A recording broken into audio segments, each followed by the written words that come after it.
Hello, and welcome to the Hobby Hour and our Out of the Frying Pan special, and it's a review special. So rather than the usual podcast you get from us when we're all super rambly and talk about everything, we're still going to be super rambly, but we're just going to talk about a few topics today. So Games Workshop very kindly send me stuff to review early, and Dan is also very recently been added to the NDA because we have this podcast that lives on the Miniature Realms channel. So they send me stuff and I'm allowed to share it with Dan if I want to, give him things. And I'm also able to talk to him about these things, which is really great, just for the purposes of recording the Hobby Hour. But sometimes they send me books and things, and before that I will get a digital version covered in watermarks, and Dan gets those too. Unfortunately for Middle-earth, they don't always do the digital versions, so I have books here. But Dan doesn't have books with him now. We've got together, we've talked through these before, but for the purposes of this conversation, when I look at the pages and things, Dan is only going off his notes now. He no longer has copies to refer to. So if you wonder why it's just me reading out stuff, it's not because I'm dominating the conversation. It's because Dan physically can't do it, and he's quite a few miles away from me at this time. But anyway, on that little introduction, we are going to be talking today about the Armies of Middle-earth. We're going to be talking about the match play guide and some miniatures. And they sent us quite a lot this time. And I may have even sent something Dan's way. But Dan, how are you anyway? Very briefly, how are you before we burn into all of this? Yeah, really good. Unfortunately, I'm now the wrong side of 40 since we last did this. Just past that landmark, shall we say. It does hurt. I do remember it hurting a few years ago. To be honest, it could have been worse, right? And yeah, it's been quite a good time. I've managed to take some reasonable amounts of time off of late, and that's helped me do some painting. Some of you who do follow me on some of the socials may have already seen what I've been up to, but we will cover that later. So that's been nice. How about yourself? Good. Really busy. Loads of this stuff going on. We're recording this quite a way in advance of when you're gonna see this as a viewer. So, and it may or may not coincide with something else as well at this time. And I can't give any dates because we don't know if they'll change and things. But you're probably seeing this on a Sunday afternoon, maybe on a Monday afternoon after the pre-orders. So the pre-orders already gone out, and maybe you've already seen reviews from other people for that. That's to give you a little bit of an idea around why this wasn't out at 10 o'clock on pre-order day or anything like that. You never know, if you are watching this on 10 o'clock on pre-order day, things have changed. I've moved stuff around. But we're as we're talking about this, we've had a bit of time to look at these, and we'll have a lot more time until this is released. But it's exciting looking at all these things early. I've been enjoying reading and behind the scenes, all the things I've been, for the channel. Lots of stuff going on. It's really cool. But anyway, that's the intro out the way. It's going to be a lot to get through. So we've got 2 books and a few miniatures to show you as well. So let's take a very short break and then we'll come back right to it.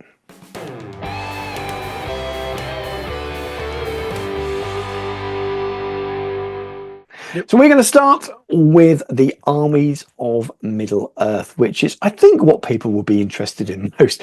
People have been waiting for this a long time, haven't they, Dan? The memes on the Facebook pages, sometimes amusing, sometimes a little bit much, but people are excited for it. And I've got a lot of sympathy with people who have collections out there that since the new edition have had a lot of models they couldn't use.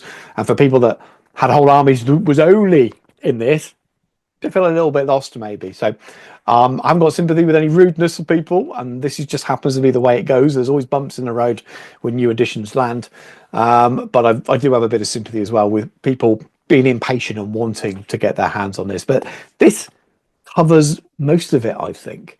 While I'm opening the page ready to start going through it, Dan, have you got any initial thoughts on it? Love the artwork. It's my favorite. It's very simple. It's banners of Sauron, Mordor, canned, whatever you want to call it, is on the front, but it's very cool. It's very evocative. Yeah. The legions of Mordor marching forth to burn Middle-earth. I think it's freaking cool. I love it. Yeah. It's by far one of my favorites, and I don't know where it came from. It may have been used in other publications. Don't care. It's great. Happy with that. I don't mind a picture from the movies or whatever. It's cool enough. Yeah, but I like something a bit more new and original. There's a real lovely mix in here as well. So you've got Yeah, picture of Rivendell for one full page picture of Rivendell.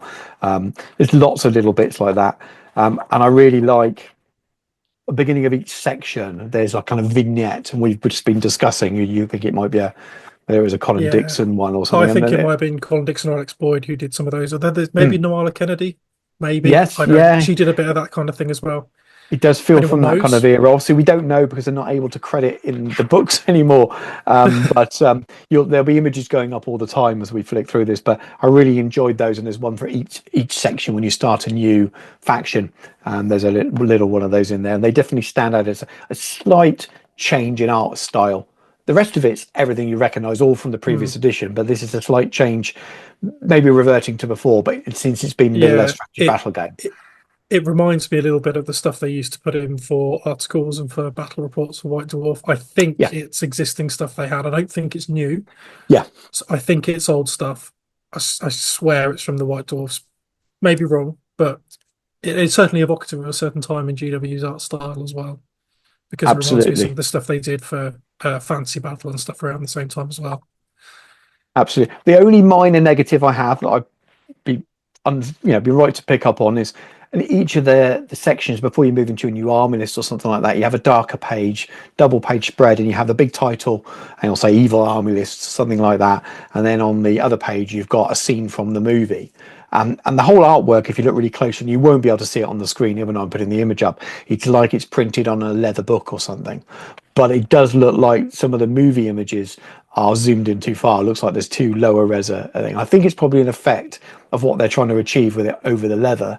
But when I first saw it, I thought, oh, they've used a too smaller image there and zoomed in. As a man who makes terrible thumbnails all the time, I've done that before. You get an image and you go to make it, and it looks awful. Now I've stretched that image too far. So it's probably not what it seems like. It's probably a side effect of the effect they're trying to achieve. But well, I'll just be honest. I'm flicking through and I thought, oh, that looks like that image isn't quite right. So that's the only negative in terms of presentation I've got about the whole book, to be honest with you. I mean, it's not really a super important thing, but I thought it would be fair to mention it because we're going to be gushing about a lot of it because we are generally positive people and there's so much to love in these books. So sort of a headlines, there's 190 plus pages, depending you want to count the inside covers and that kind of thing on these books. There's 14 good lists, there's 14 evil lists. We've got profiles beforehand, so it follows the format that we've had in all the recent books. You get the section with their profiles, and once they've gone through all those different armies profiles, you get your lists, and we're going to start sort of flicking through them so you know what's inside. Now, I will say neither of us for a good couple of years now have been anywhere near the event scene or the tournament scene, so we're not going to be stopping on profiles and looking for minor changes to a special rule and talking about its impact on the meta. It's not going to do it. We've got 2 books to get through, No. miniatures as well, and that would make the show 4 or 5 hours, and there will be people better placed to give you that kind of level of commentary. So this is going to be an overview kind of review thing, so do bear that in mind.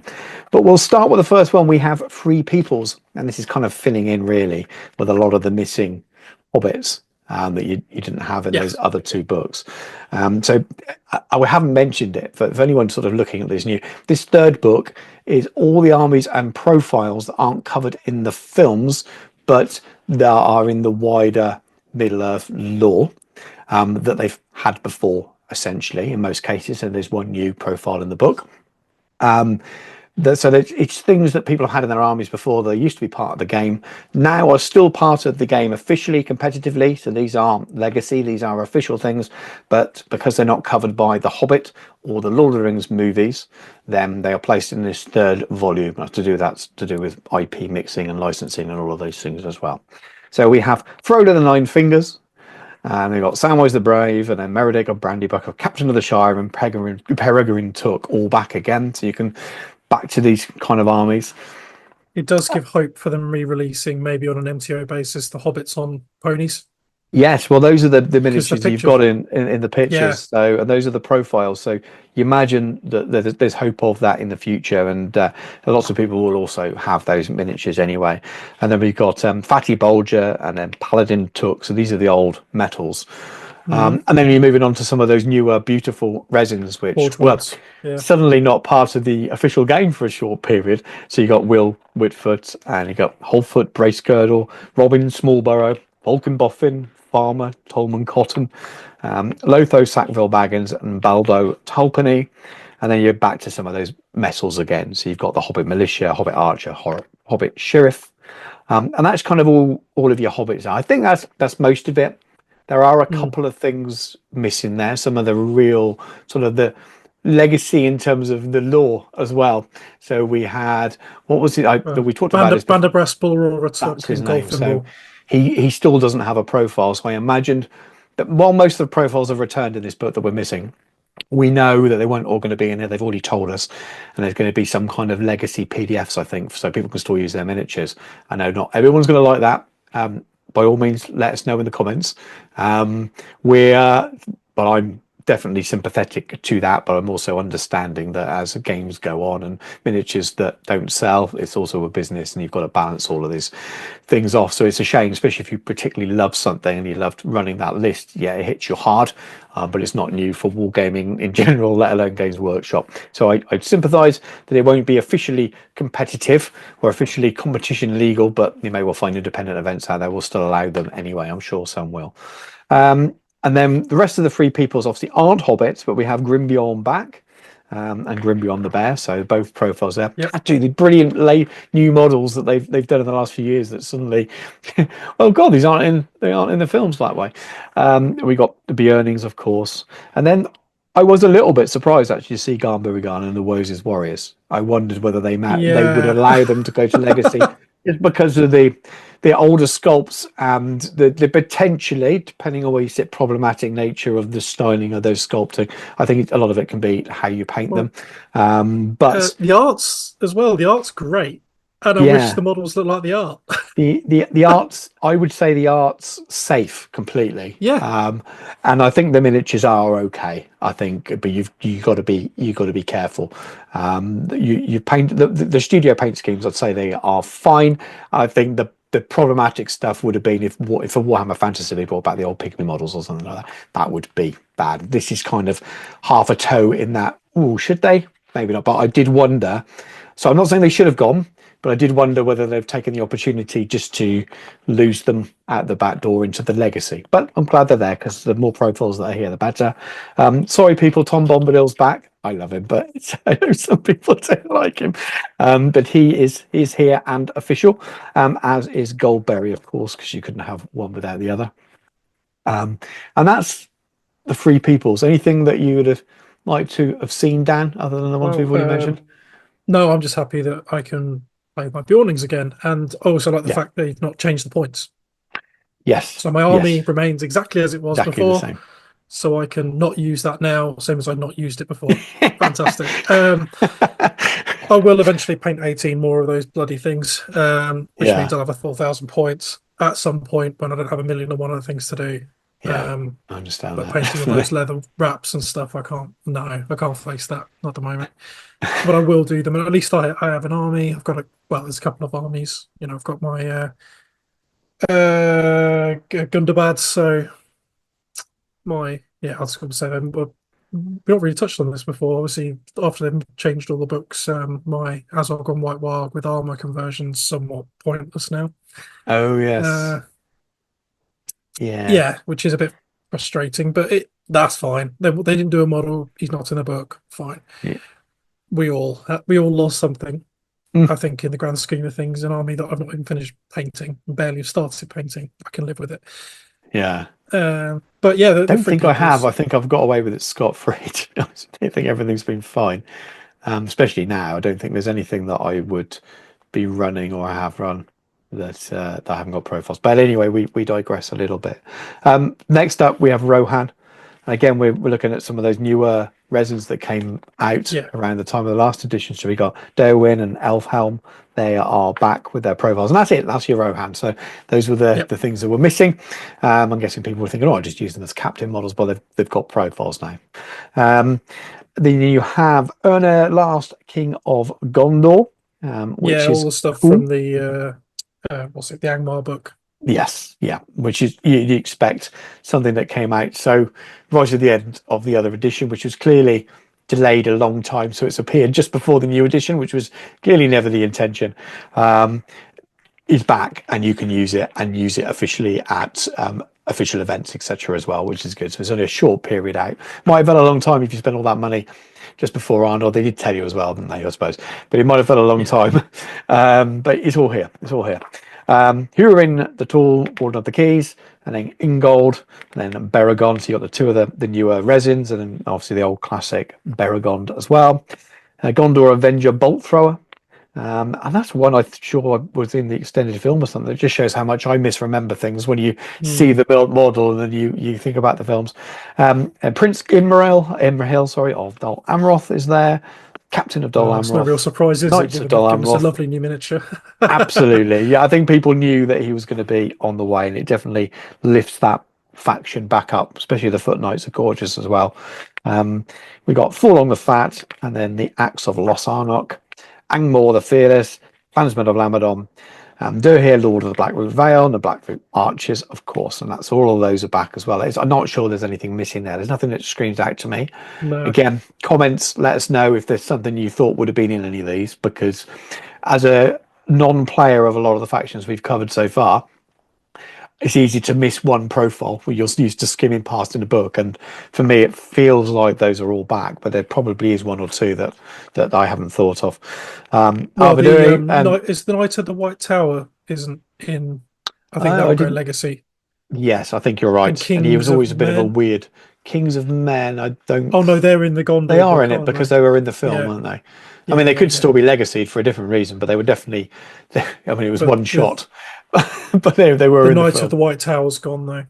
Yeah, he was definitely always an odd thing anyway, wasn't it? Yeah. Then we got Kingdoms of Men. So Arviduri, the last king of Arnor, and then you got Malbeth the Seer, Aranlath, the first chieftain of the Dunedain, which is new miniature. I love that miniature. Yeah, it's lovely. Argadur, captain of the Arnor, and then you continue with the Arnor stuff. So Captain of Arnor, Warrior of Arnor, Knight of Arnor, Ranger of Arnor, funnily enough, Arathorn, chieftain of the Dunedain, Halbarad, and then Rangers of the North. So lots of those, lots more things that were kind of big holes in there. A lot of it to do with recent releases. And then continuing Kings of Men, we move to a different era again. We got Brand, King of Dale, Bard II, Prince of Dale, and then Knight of Dale. So again, some of those other newish miniatures returning and filling in those gaps. Anything we think we're missing from Men there that jumps out at you? Nothing for me, but again, people will be shouting at the screen. They can put it in the comments. I have to admit, there never been armies that have particularly interested me. Arnor have become more interesting now that there's more resins, but I can't get over the infantry. I don't want metal infantry. Or warriors. There's not many, is there? What metal infantry do you need for them? Just the warriors of Arnor are all metal, aren't they? I thought they brought out the new ones. I can't remember. Maybe they're not. No, you're right. Only the Knights are resin. The Knights, isn't it? Yeah, it's the Knights, not the Warriors. I'm not paying that much money just to convert Knight models onto or torsos onto other legs. That's not happening. So no, that I am with you. I do understand. I'm tempted by them because of the newer miniatures, but yeah, I do understand. There's a few there. Elven Kingdoms. And again, we get some more of the newer models that came out towards the last edition, but were suddenly, oh no, these aren't in the films. So we got Glorfindel, Lord of the West, and then we got Eladan and Ebrahir. The mounted versions are in the pictures. And then we got Rumil and Orofin as well. So again, relatively recent, some of these miniatures, and then the rest of the things that weren't in the film. So you got your Wood Elf Sentinel, Guard of the Galadrim Court, the Knights, and that's the end of those. So they're essentially, I think they're all back as well. I don't think there's anything going to be legacy there's nothing missing from Galadrim, filling in the gaps there with what's in the Armies of the Lord of the Rings book, etc. All that stuff I painstakingly painted and didn't particularly enjoy doing at least could be used by Michael Haskell. Hi, Michael. Hopefully he doesn't require any more, because I don't really want to paint anymore. Dwarves now, during King of Khazad-dûm. So this is all the missing metal dwarves of legend, all. really. That was nowhere near a film. Sorry? King's Champion's not in there. Isn't he? So we got Mardin the King's Ward, yeah, Dwarf Captain, Dwarf Warrior, Iron Guard, Khazad Guard, Dwarf Ranger, beautiful models, those plastic. So simple, but just something really cool about it. The Vault Warden team, the Iron Shield Bearer, the Foe Spear Wielder, that's just the separate profiles to do with the Iron Warden team, sorry. Dwarven Ballista, Dane Ironfoot, King Under the Mountains, and then we are getting onto these resin miniatures. Thorin 3 Stonehelm as well. And, he is the next profile, yeah. So, but anyway, that's all of the good profiles. So the next section really is the good army list. So we look at how those are then presented into things. Because, again, if you haven't looked at the new edition yet, the old way of building army lists is gone. It's all essentially legendary legions. Allies gone. Allies gone. It is choosing from these moments in history or in story or in appendices history, I'm guessing, based on the stuff in this book. And what we have found with the other two books, they tend to be these really focused things. And then quite often, especially for the armies of the men and the orcs, there tends to be one kind of free for all where you feel like you can almost make a list in a bit more in the old style out of as well. And there's a couple of those in this book, not as many, but there is a couple. But we start off with the Battle of Bywater, which essentially gives you all of your hobbits again. And I'm not, again, for brevity here, I'm not going to read out each of the special rules. I'll give you a brief rundown who's in the list, and I think that's all we'll do for this. I'm sorry for the people that want that really crunchy chat, but we want to do an overview of all of these things and let you guys who really want to talk about the meta of it all do it in the comments as well. We're really interested, but it's just too much. And what we don't want to do is start talking about special rules that Dan and I haven't played in a year. We're playing very much narratively, so it would be wrong. All the cutting insight with a spoon. Yeah, you don't need cutting insight from us. This is fun overview stuff. Okay, but you've got pretty much everything that we listed earlier in those profiles just all chucked in here, so you could use it. So you've got your Heroes of Valor, Meridot Brandybuck, Peregrine Took, and then you've got in Fortitude, you've got Frodo and Sam, and then you've got all of that. I'm not even going to list them. You've got all of those individual characters that we listed as the profiles are all in there. Farmer Maggot, Baldo, Tolhoney, and all the rest. Then your minor heroes is Fredegar, independent heroes, Rosie Cotton, etc., etc. And then warriors are your militia, your archer, and your sheriff. So it's everything. It's everything that we read out in those free people's bits. So you can go and make your kind of full Hobbit army using this. And it is tempting. We'll come back to our favourites at the end. Arathorn's Stand. So this is kind of, we've seen things like this with the Ranger lists. This is very, very narrow. We've got Arathorn, you've got Halbarad and Rangers. So really thematic from the appendices, from the past history of Lord of the Rings.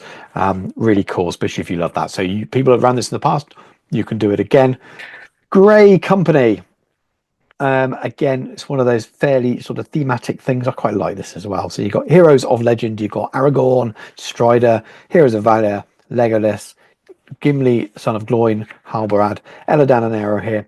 And then you've got independent heroes, Rangers of the North. So you've got that, the black ships, isn't it, meeting up with the stuff you don't see in the films that was in the book. So it's not just meeting up with them in a day, it's meeting up with your Rangers as well and getting them to help. And this is cool. This is quite cool, to be fair. A nice thematic army with your cool heroes. Again, there are obviously profiles here that aren't in these books because we've already had them delivered to us in the Armies of Lord of the Rings and Armies of the Hobbit. So if you wonder why that's there, it's because now that they've introduced these things that aren't in the film, they can bring stuff that's from the film and mix it in. So it gives you lists that people were doing that suddenly couldn't do, and it's back. Again, I quite like that. It's quite fun. And if you really, really love your Rangers of the North, a nice thing. Bearnings, really, really simple. Bjorn, Grim and Bearnings. Pretty straightforward there. Get your new beautiful resin models out, and as I said, you can dust yours off. Boards of Eisen. So this is your sort of first Rohanish army. Theodred. So this is obviously before he dies and was found washed up on that little bit of rocky riverbed. Elfhelm, Captains of Rohan, and then Warriors of Rohan, Riders of Rohan, and Royal Guard. So again, fairly narrow, but if you really like Theodred, there you go. You've got the ability to run him as a little cool army now. Paths of Druidam. Again, this is obviously very much book stuff here. So we've got King Theoden, Aemma, and then you've got Garnbury Garn. So this is where we have our lovely Woses. Daewine, Elfhelm, and then Captains of the Rohan, Eowyn, Shield Maiden of Rohan, and then it's Riders of Rohan, Royal Guard, and Woses. So a lot of the gaps I would say that people were talking about seem to be refilled with these. These all make sense so far. There's nothing like, what? Why have they done that? They feel like, oh yes, that's a cool bit. People who love this scene, love this thing. I've got them there. Fiefdoms. We talked about these a little bit already. So we've got Imrahil, with that beautiful miniature, Forlong the Fat, Angbor the Fearless, Durnhir, Lord of Blackroot Vale, Captain of Dol Amroth, then you got Warriors of Dol Amroth, Axemen of Lost Narnock, Clansmen of Lamadan, and Blackroot Vale Archer. So using all those Ranger models. So those Pikemen have gone of Dol Amroth. They have. So Axemen, Clansmen. Moving on, Grief of Aemma. So we have Aemma, Marshal of the Riddermark, and then Prince Imrahil. Again, very much book stuff here. That expanded, going off together after the big battle of Penelor and the siege of Minas Tirith. Captain of Rohan, Captain of Dol Amroth, Captain of Minas Tirith, and then we've got Warriors of Rohan, Riders of Rohan, Knights of Dol Amroth, Warriors of Minas Tirith, and Knights of Minas Tirith. So if you like that vibe, mixing your Rohan and your Minas Tirith and your Dol Amroth, book. It is a really good book in the book, and some nice miniatures in that as well now with the new. Yeah, he just goes ape, just kill everything. Yeah, I can see that being potentially popular. I can see that working well. Lots moment, doesn't he? He does. He does.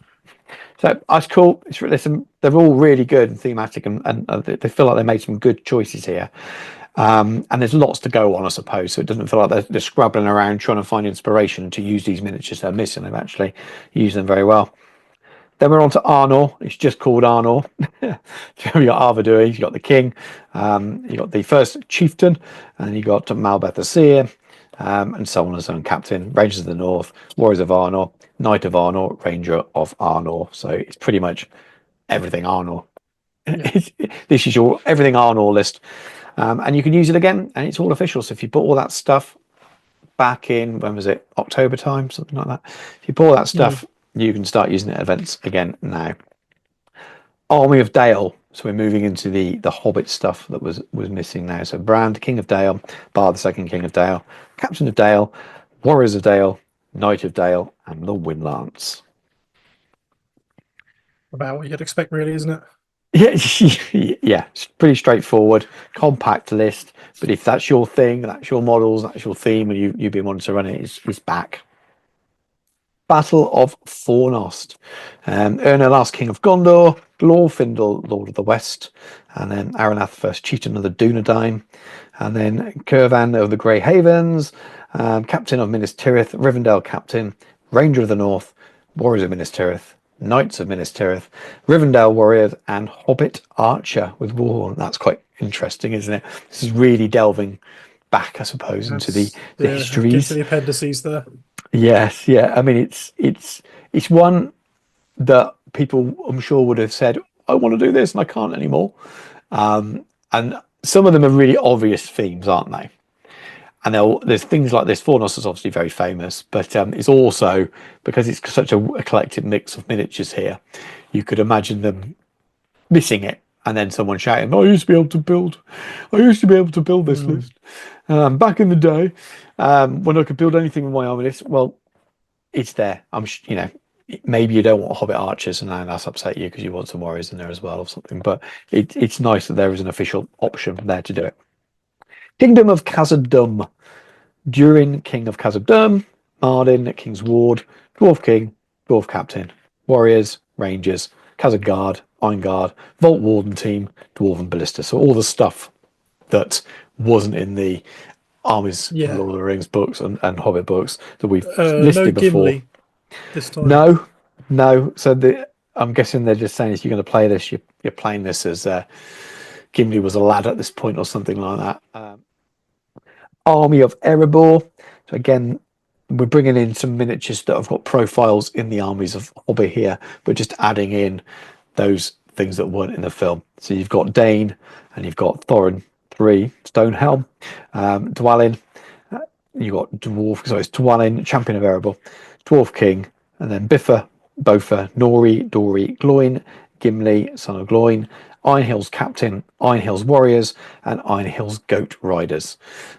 So again, it was a composition that people were running, I suppose. I think there was a few people running this. I think you may have I even used thought it. about this at Yeah. one point. No, That, I used it. I took it to a couple of events. Champions plus yeah, Dane plus Iron Hills. yeah, and I didn't mention that. I was reading it. Obviously, people have seen this on the screen anyway because I'm putting these images up. But they are the champion versions of those.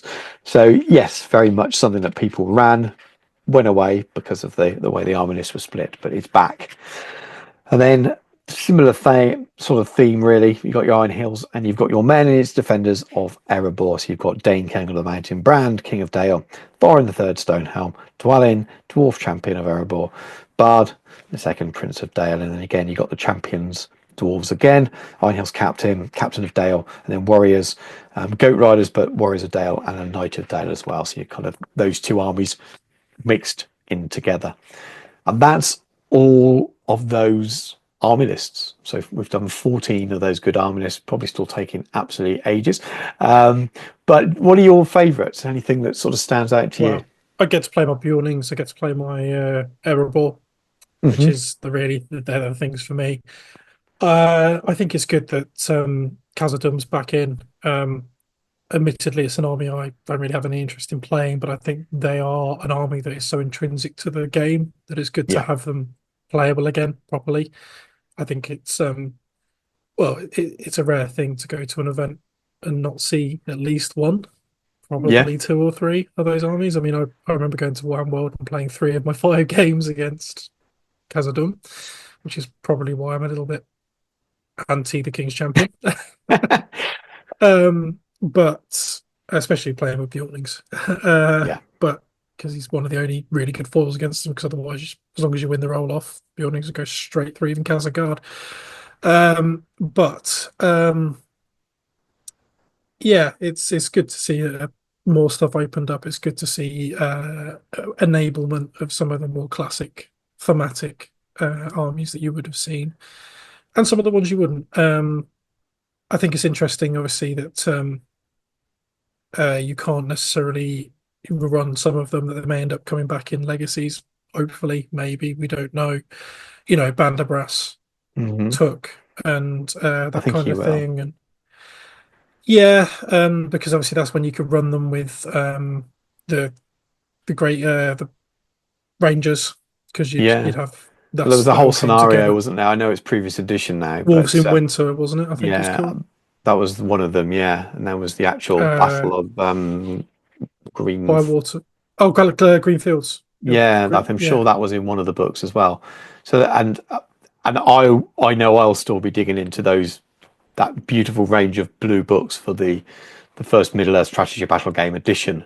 They were amazing books, and yes, they're bringing out free scenarios all the time at the moment. And I say all the time. There's been a yeah, couple of drops, shall we say, but those are very.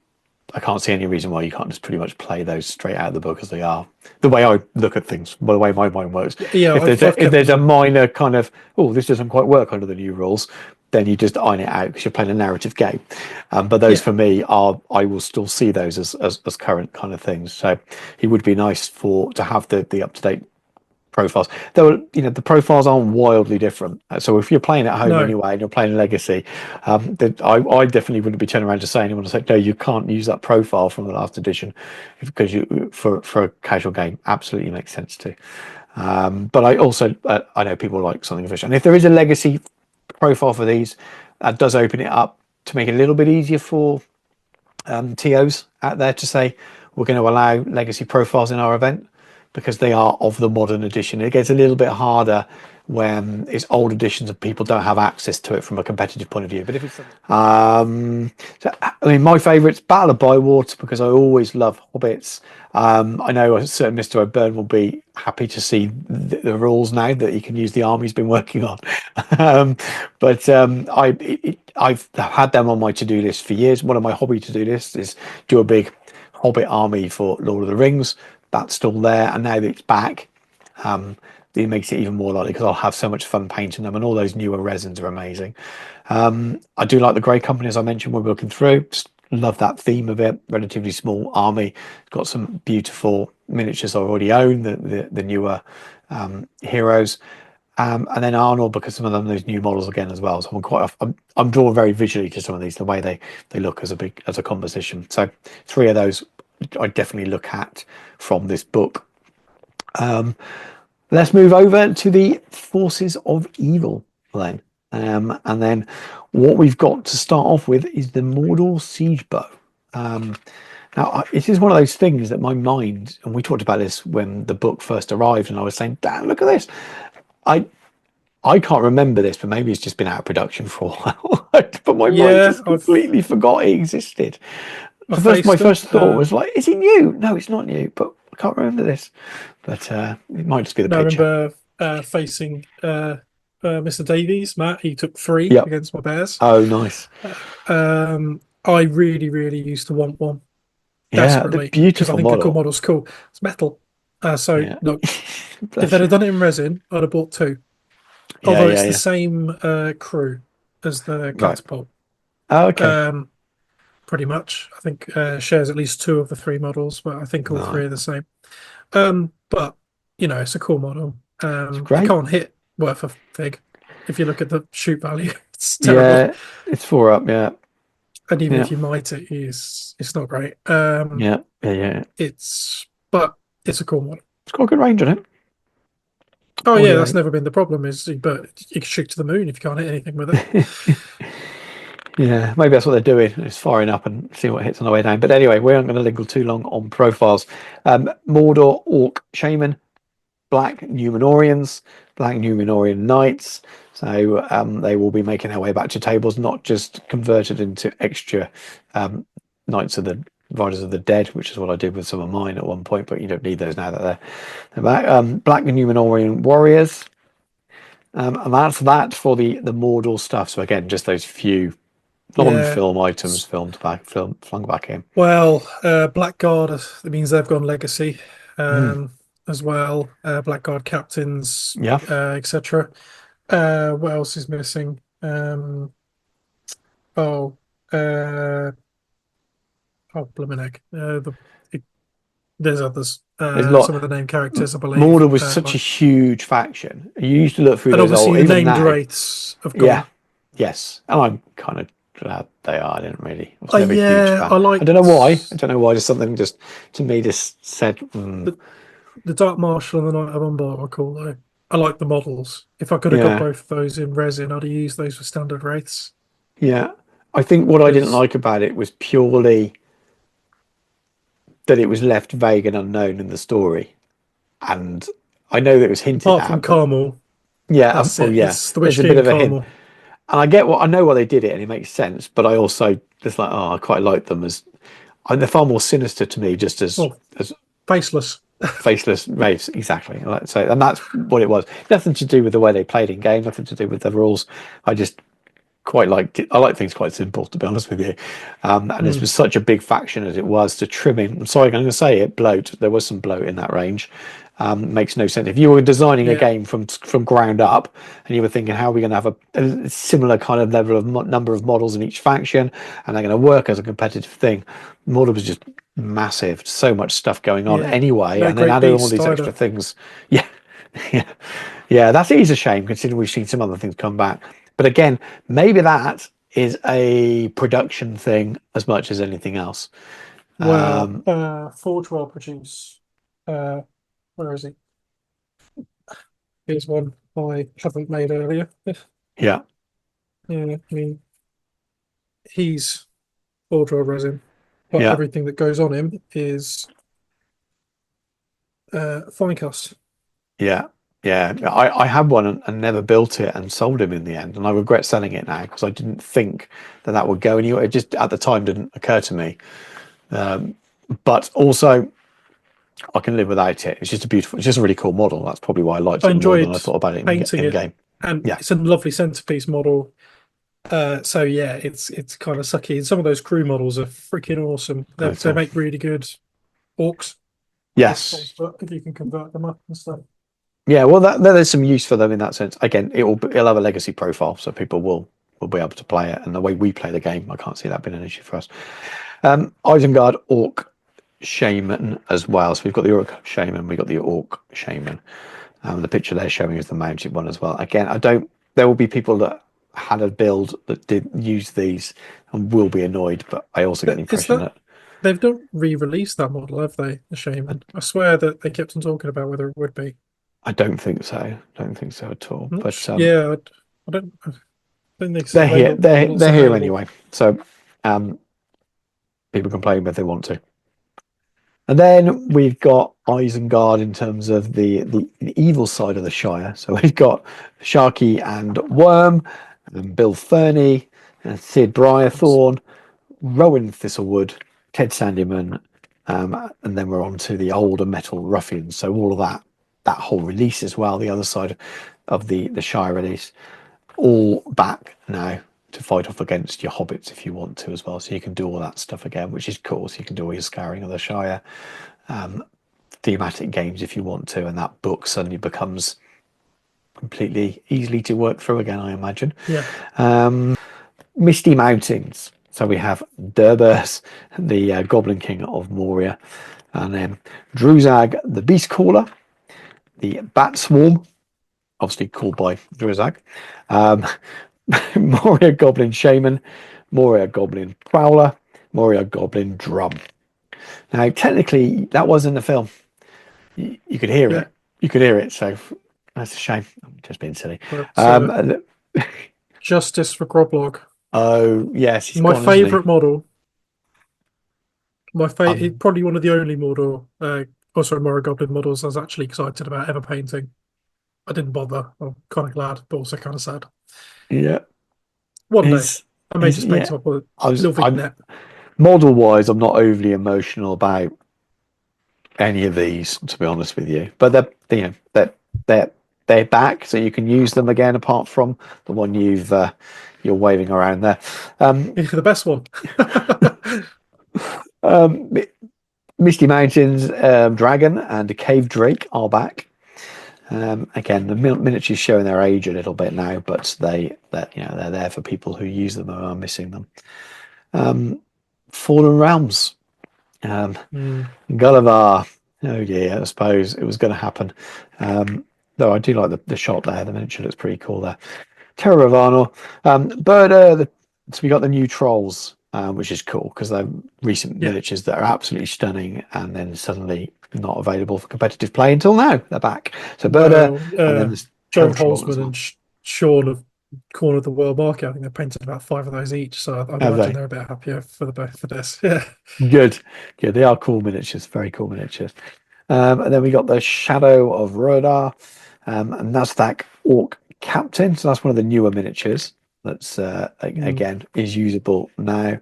Shade, boo. I don't know what it's like. I don't know what it's like in this edition, but it was never fun. The Barrow Right, and then we're on to Angmar Orc Captain, Angmar Orc Shaman, Angmar Orc Warrior, and an Angmar Warg Rider. So it's just that different sort of theme. And then Wild Warg Chieftain, Wild Warg, and Werewolves. That's your new miniatures there with your werewolves. So there's quite a few here that we're missing. Again, we're kind of delving back into some recent miniatures, some of the stuff that was in the most recent publication before the new edition. We've got the Aldrak, the Warlord of Khan Durm, or a Marauder Warrior from Warhammer, depending on which way you look at the miniature. Fract, Vassal of the Witch King. Probably Such a beautiful model. That's probably one of my favorite models they've done in ages for Middle Earth. yeah, really, really cool. And it Cool. the amount of people from doing old world stuff as well, the amount of comments around what's the scale like on him, because he's going to make a perfect perfect wizard for old world. Yeah, beautiful model. And then we've got your other Marauder warriors. Sorry, we got the captain of Kham Dum and the warrior of Kham Dum as well. But again, fairly recent miniatures, nice miniatures. I'm only teasing, and people who bought those recently and want to use them, well, they can. They are all back. We keep going with Fallen Realms. There's a lot here. Dragon Emperor of Run. Yes, Easterlings are back. Easterlings are back. No longer just two profiles. No, I think out of all of the factions, and someone's going to say, no, what about this one as well? It feels to me, and maybe it's just because of the amount of noise on the internet, of all the factions that have suffered the longest since the edition was launched, Easterling army players were kind of like, well, I can't, I need to buy a new army because I can't play the game. So I do, this is where my sympathy thing comes in at the beginning. I really do understand, and I would have been really frustrated if I was a big Easterlings player and I had them sitting in my cabinet. But anyway, Dragon Emperor is back. Amda, Lord of Blades, is back. Rutabi, General of the Dragon Legion, is back. Roiger, the Conjurer, is back. Easterling Dragon Knight. And then we got the Black Dragon Warrior and the Dragon Cult Acolyte. So some new miniatures caught up in there. Easterling War Priest. And then the all-new, and was teased a few weeks ago, Wardrake of Rune.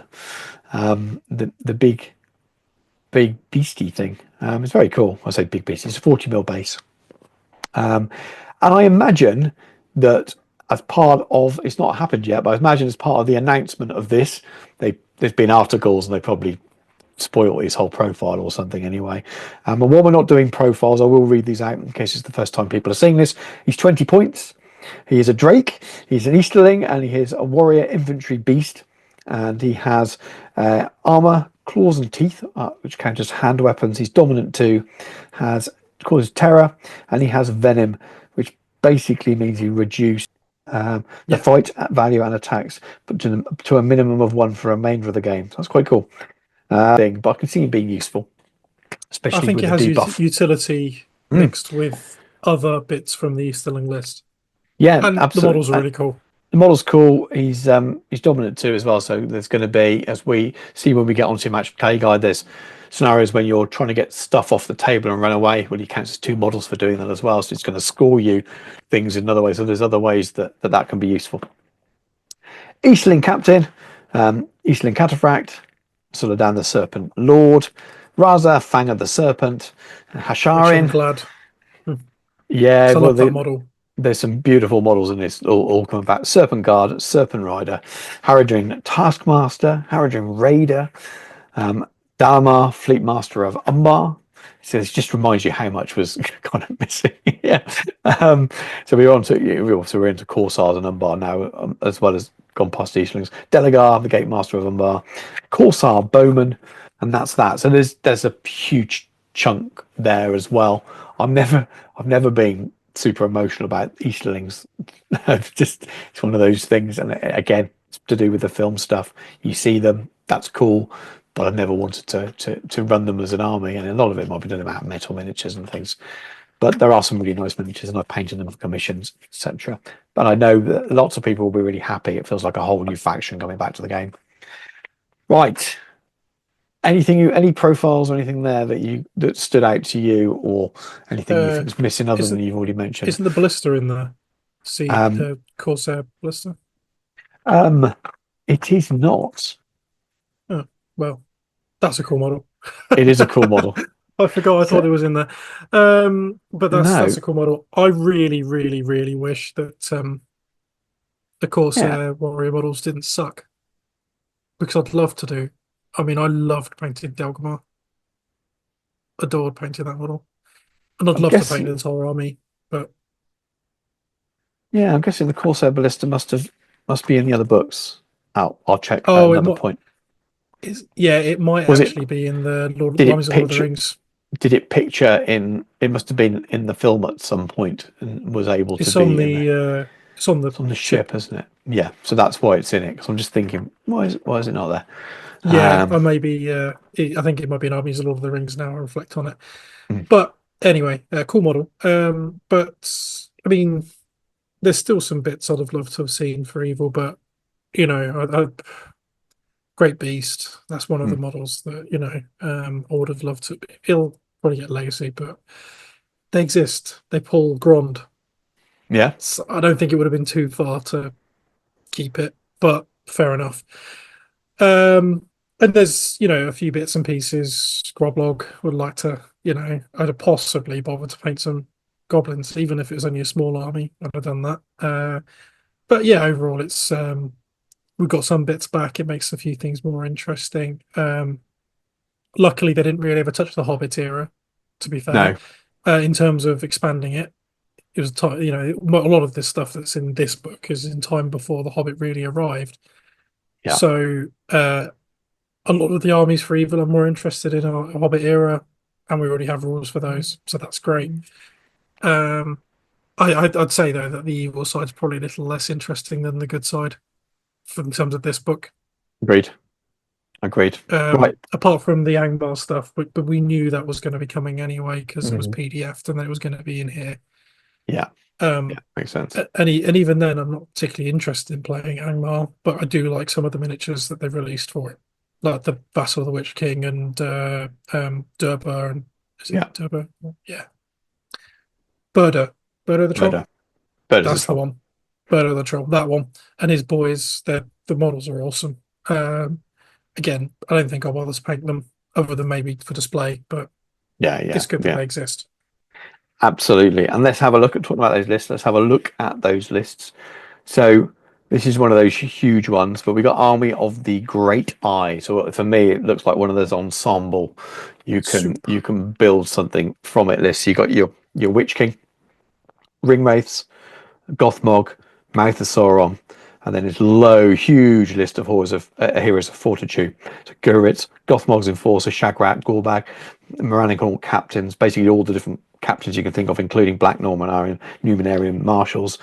Independent heroes, you got Shelob, Mordor Orc Drummer, and then you got warriors of Orc Warriors, of Mordor Warriors, Mordor Warg Riders, Uruk-hai, Mordor Uruk-hai, that is, Mordor Trolls, War Catapult, Mordor Siegebow, Black Númenórean Warriors, and Knights. Huge thing that you can build lots of different list styles out of. So again, if you had a list that's very much themed in that area of Mordor from the days of old, there's a good chance now Yeah. that you'll be able We to make still something don't have similar. we don't have Goroth, do we? No, not as far as I'm aware. And he's and Zagdush either, and I love those. Goroth's was always an instant take for me for Mordor. Him and Gothmog were the But they first two I'd always put they on the just list. become nice Orc Captain miniatures I now, I'm reckon a afraid. legacy of them. They will legacy. Yeah, yeah, of course they will. Of course they will. Sharky's Rogues, basically everything that we listed. Yeah. So you've got Sharky and Worm, Sid, and then you've got Rowan Thistlewood, Bill Fernie, Sackville Baggins, Lotho, Ten Sandyman, and then your warriors. So you've got your Hobbit militia, your bad ones, and then your ruffians. Nothing to really talk about there. It's just back as a playable force if you want to. Moria, again, it's pretty much everything that was listed there, so you can make a list out of it, including some of the other bits chucked in. I think so. You got Durbers, you got your dragons. So if you want to take your dragons with them, Druzag, Morian captains, shamans, cave drake, and then you go Watcher in your water. So this is the kind of list you would have seen anyway. Quite often, Watcher back, well, at least the previous edition, Watcher in the water, and then those are Moria goblins. Warriors, Prowlers, Drum, Cave Troll, Bat Swarm, Mirkwood, Hunting Spider, Fell Wargs. So it's all there. Dragons of the North is a dragon and a Cave Drake. The Cave Drake's 150 points, and the Dragon's 200 points. And to get to 600, you have to take all of the additional rules for the Dragon. And that's the only way to do it. And the bizarrely, all 50 points, and it just happens to add up. Yeah, you can do it if you want to. Take 2 miniatures to a 600 point game. Host of the Witch King. So you got Witch King of Agmar, and then it's 3 attacks, 3 might, 18 will, and 3 fate are listed in there under the points. Quite interesting. So it's telling you exactly what you have for that. That was how it was in the other books as well. Yeah, it's Yeah. cool. I do like that. And then you've got Heroes of Valor, so Shadow of Rodir, Aldrak, Warrior of the Khan Dun. So it's basically that nice little mix of things we've seen. Other heroes, Angmar, Orc Captain, Nazthak, Orc Captain, Freight, Vassal of the Witch King, and so on and so on. Shades, boo. Angmar, Orc Shaman, Barrow Rights, boo. And then Angmar, Orc Warriors, and Warg Riders, and Spectres. And so, yeah, I mean, it's a theme, not one that just appeals to me at all, but I can imagine that could be quite, it feels like that could be quite tricksy and fighty at the same time. Like, Yeah, I think it's kind of one of those ones that are tend to be played by the people who are quite good. if he's got negative play experience, no, that's a bit Uh, harsh. Shadows of Angmar, good. There we go. More of the same kind of stuff. Then, unsurprisingly, God of Ar, Shadow of Rodar, and Nazrak Orc Captain. So it's basically the same stuff again, but without your Khandan stuff. Borodir's Horde, you already mentioned it. So this is your new trolls and some Agmar Orc warriors and Warg riders in there as well. And of course, your hill trolls. they've split the three. That's one thing I did notice from it. They you can't take the Witch King, Gullivar, and Burda in the same list. Yes, yeah, which is nice. But yeah, I think it's interesting. Yeah. Yeah, Yeah. I'm not sure you'd want to. That's probably about 600, 700 points on its own, but yeah. Yeah. I mean, I'm not super up on the lore for this anyway, to be honest with you, because it's never appealed to. I've never read into it. Gullivar doesn't really exist. Yeah. So I'm surprised he's not Legacy, to be honest with you, but that would have really gone down badly. So I didn't think he did, but I don't know if there's a mention somewhere, because this does feel like that this is very much most stuff here has got some kind of tangential reference to something. But yeah, I didn't think he was. But anyway, so if he's completely made up, why on earth would you stick him with the Witch King? Especially when it was already potentially a power thing there anyway. But anyway, we're going off into things we don't need to right here. But the Borodir's Horde is quite cool. Wolf pack of Angmar is wargs and fell wargs and werewolves. It's all the dogs. No surprise. And they're back for people who want to run a lot of dogs, because apart from the wild warg chieftain at 80 points, everything else is relatively cheap. 7 and 8 points. So the werewolves are 25. Army of Khandum. So this is your marauder hordes coming down from the wastes. No, sorry, I've done it again. They are, yeah. If you want to run a Khandun army with some Angmar Orc warriors and Warg riders with a hill troll at the back, then you can do that as well. So covering a lot of themes here, and then Easterlings, as we've already seen, are back, and they are back, and this is just called the Easterlings. They've not bothered to get creative with some of the names in the list in this book, because they're not coming from a narrative point of view a lot of the time. So they've split it in two ways. So there's kind of two Easterling armies. So this is Amder, Lord of Blades, with captains, cataphracts, war priests, Eastling Dragon Knights, and then warriors and cataphracts, dragon warriors, etc., acolytes. Wardrake is in this one. And then the host of the Dragon Emperor is the Dragon Emperor. So this is your different basically split the leaders into different sort of themes. And then Rutabi, and then Burger the Conjurer, Eastling Captains, etc. I'm not going to again read them all out. They are on the screen. Eastling Warriors, Cataphracts, the Wardrakes in this one as well. So you've got the two different themes there of Easterlings. I wonder if they would have been tempted at one point just to do a do what you want kind of list, but they have split it down into two, which is interesting. I would have guessed they'd have just shoved it all in to one of those make your own, but maybe they thought there was just too much going on Siege there. of Erebor. I guess that's it though, because good point. Yeah, they've traditionally put Ander at Pelennor, haven't they? Yeah, that's a good point actually. Thematically, and Dragon Emperor was at Erebor. So they're sticking to some theme here to stop people taking them together, which I'm all for, to be honest with you. I'm all for that. Cool. Serpent Horde. This was an obvious addition there. So Suladan, leading, and you got Raza, and you got the Haradrim Chieftain, Haradrim Taskmaster, War Mummock of Harad, Haradrim Warriors, Haradrim Raiders, Serpent Guard, and Serpent Riders. And then Umbar, unsurprising as well. So now you've got your kind of fleety seaside type people. Love the sound of seashells. And so Dalamar, Fleet Master of Umbar, Delgamar, Gate Master of Umbar, Haradrim Chieftain, Hasharin, Corsairs, Captains, Bosun, Black Numenorian Marshals. So that's the kind of the extra themey bit in there. Haradrim Warrior, Corsair Umbar, Black Numenorian Warrior. I do like their addition, even if they don't look quite as nice themey. But of course, you don't have to take them. You can have a very much just a Corsair, salty sea dog pirate look army if you want to, or you can bring in that Numenorian theme. And then the next one is one of those big ones, so the Grand Army of the South. So you got your Mormuk War Leader, Saladin the Serpent Lord, Dalamar's there as well, Amdur, Deligmar.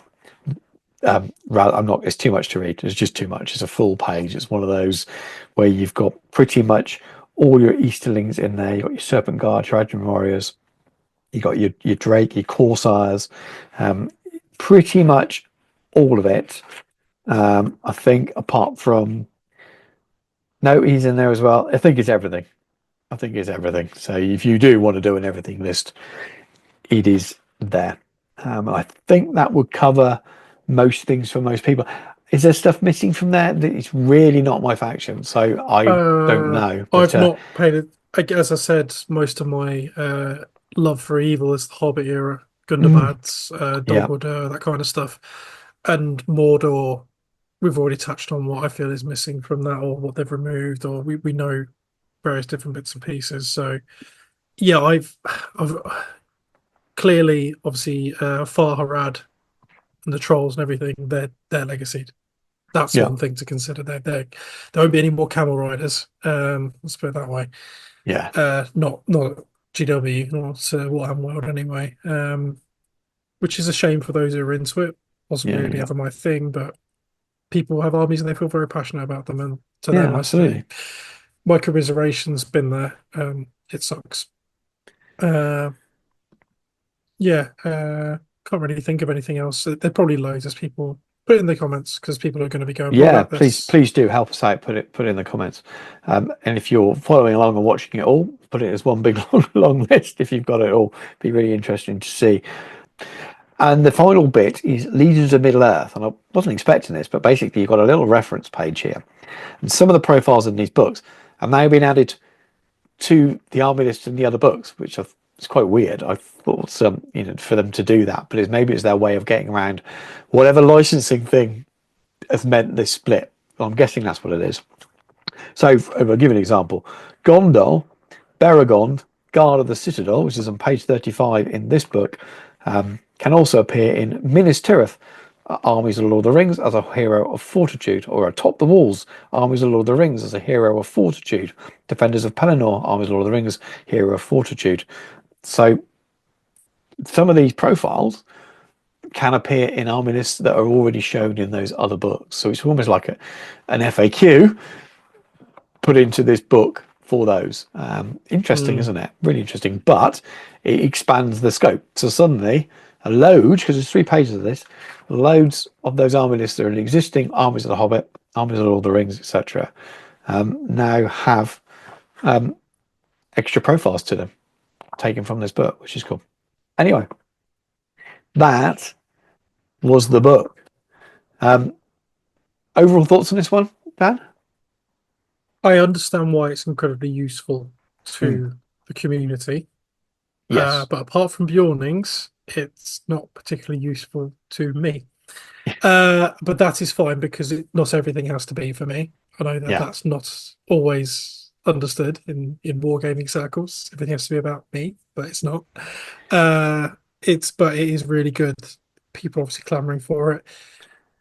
If we're honest, as much as I understand the frustrations, hopefully it'll shut some people up. I know there will be people who are unhappy with what's in here. You can't please everyone. Like we've touched on, there's some bits and pieces we'd have preferred possibly in these. And hopefully everyone will maintain a happy discourse, or at Yeah. least pleasant discourse on the matter, and hopefully alongside that. And obviously, at this stage, I think we should be completely candid. There's been nothing shared with us in regards to PDFs for legacies and stuff. So Yeah. the No idea book what's is coming. what we know. Yeah. The book is exactly what we know in accordance with the other two books. There is nothing else we've been provided, and we've not been given Mm. any steer towards what may be in legacies. There may be stuff that just doesn't get rules at all. Who knows? Yeah. It's possible. It's very possible. Oh, yeah. So, and here's hoping, Goroth and a few bits and pieces like that, they end up in legacies, as much as it makes me sad because I love that model. Hmm. It is what it is. But as much as, yeah, there's only limited amount of stuff in there that directly affects me, it's still good it's here. Yeah. Yep. Yep. Yep. Absolutely. And they've made some good thematic choices with the armies as well. Mm. Yeah, I was really impressed. That's one of the things I was most impressed with, actually, is that you looked at an army and thought, oh, this is really cool, and yeah, it makes sense. It's not just a collection of profiles that they weren't allowed or chose not to, whatever the reasons are, allowed to put in those other books. And those last few pages would definitely hint that there was reasons why they weren't in there. Though maybe they would have preferred to have not have to have had a third book, but whatever's happened there, this worked out, I think, in the end. Maybe the gap was a bit long for people. It felt it for me. I'd also, which again, don't know officially, but I think people need to also bear in mind that sometimes things don't go to plan, and this may have been planned for earlier. It may well be that it's a bit of a bun fight for a release sometimes, and people who look at the business from a wider perspective will look at it and go, well, this is just one game with this small percentage of revenue. You've just had a new starter box and a huge release. Sorry, that can wait, come later in the year. But the other end of that spectrum, you've got a player who loves this game, has an army on the shelf that is their own army, and because of the changes made, meant that their own army's not been officially playable for 6-7 months now, 8 months, which is quite a long time. But that one player, unfortunately, while that they will officially matter to Games Workshop, when it comes to a decision made like that, sometimes those people fall through the cracks, unfortunately. So, Well, all animals are equal. Some animals are more equal than others, unfortunately. Yes, I mean, I would have loved to have seen this kind of end of Jan, February time. It would have felt right then. But it's definitely longer than I expected, and I had no insight into it. I thought it would have been much sooner. So I get it now, and I get why there's so many memes about it. But it's here now, so hopefully, when people move past the stuff that's missing, because something's always negative. When people move past that, things will settle down now, and the game can get into its groove again. Because I think there's been a little bit something hanging over the game with that much missing. Well, essentially a third of the game has been missing. It's here. People can get on with it now. It's interesting because obviously we went through that with Heresy, didn't we? Where there was a wilderness, shall we say? And I have to admit, as much as obviously we've both been quite frothy about Old World, there's no denying that. And well, that was gone. That was gone. It's Middle-earth has got there, close to it, and it definitely had bad wilderness years, but it was never officially gone. But so it's just be thankful that it's still around for something that it's probably only there because they don't want to give the license up so that someone else gets it. It seems dropping books here, but it seems a sorry thing to say. But the way the things work, they're so into their own IP, Games Workshop. I'm just really happy that this game is still worked on by a team that really love working on it, genuinely passionate and love it, and the excitement of getting to work along with that new film. And we've got new films coming, haven't we? There's stuff happening. So I can only imagine it'll get more exciting in the future. But again, that's probably something for another conversation. We appreciate we've probably spent over an hour just on that one book, and we've got the second one here and some miniatures to show. This will be a bit briefer, but I think we should probably crack on rather than go on a huge tangent, especially when I'm involved and me talking. Miniature Realms is proudly sponsored by Counter-Attack Bases. They stock a wide range of counters, gaming aids and movement trays for multiple game systems, and offer custom items to suit your club or even your podcast or YouTube channel. Check out the link in the video description. But we're going to look at the new match play guide. And we knew this was coming because in the the new rule book, it references it, and it references the number of match play scenarios, which was more than we had in the previous version. So there's clearly going to be a new one. But this is 63 pages compared to the 47 that we had before. Again, give or take a page, depending if you want to count the back pretty cover or not.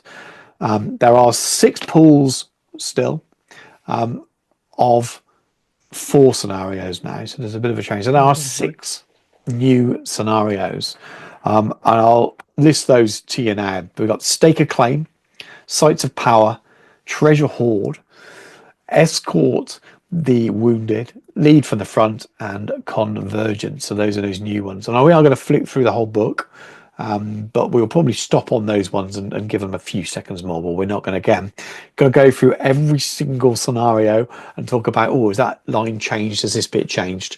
I'll leave it up to someone else. Not only would that be extremely dry, again, we're not playing these competitive scenarios enough at events that we're going to notice the odd little subtle change that might be really big in terms of interaction. So I'm not even going to bother trying to do it. But we will start flicking through. So while we're opening up the book, Dan, what are your initial thoughts on this one? I mean, it's been needed, let's be honest. And more scenarios is always good. I think they've moved some of the where the pools sit. There's some missions that have moved between the pools, even the existing missions, the ones we had in the previous. They make more sense now. They've tweaked some bits, as we'll cover. Certain missions have been tweaked. Obviously, we've now moved up to more VPs. Obviously, we had those the ones that are in the rulebook that we already had. That carries on, so there's a full gamut of points rather than the previous 12, which means obviously it's going to help for points and stuff for TOs. There's some additional information in here for TOs, teams, for instance, all that kind of stuff, which we'll come to. I can't really remember, because I can't remember the last time I opened the other one, to be honest, apart from doing some planning for an event. Talking about conduct and things like that. I quite like the GW are leading. Some people find it preachy. Probably a lot of people are looking at. I don't know. Maybe you are the people that are looking at it, you don't like it. I don't know. I don't have a problem with it. Be a good human being. Excellent. I don't have an issue with it at all. I think there was one thing that I mentioned before. We talked about the code of conduct, but I think the idea of this book is if you've never never run a tournament before, you can take this and use this almost as your complete blueprint for running a tournament. All you need is some way of actually doing the matchups yourself on paper if you're going to be that crazy, or a spreadsheet or something. So you could pick this up and take it. So the kind of people often that open this book or a book like this, and there's rumors about one of these appearing for Old World as well. And I know the reaction from a lot of experienced people who are the ones who are going to be buying this is, because, well, we know how to do this. They don't like being told what to do. But it's the bits that tell you stuff you already know, just skip past it because it's not for you. But again, the book is very similar to the other one in the way it's laid out. So we got an introduction that talks about the code of conduct, the tournament style, the pool system, the match play scenarios, doubles events, campaign events, and team, etc. And again, it's probably not word for word, but it's going to be pretty close to it. And unless you kind of read those pages again and again and again, you might not notice the difference.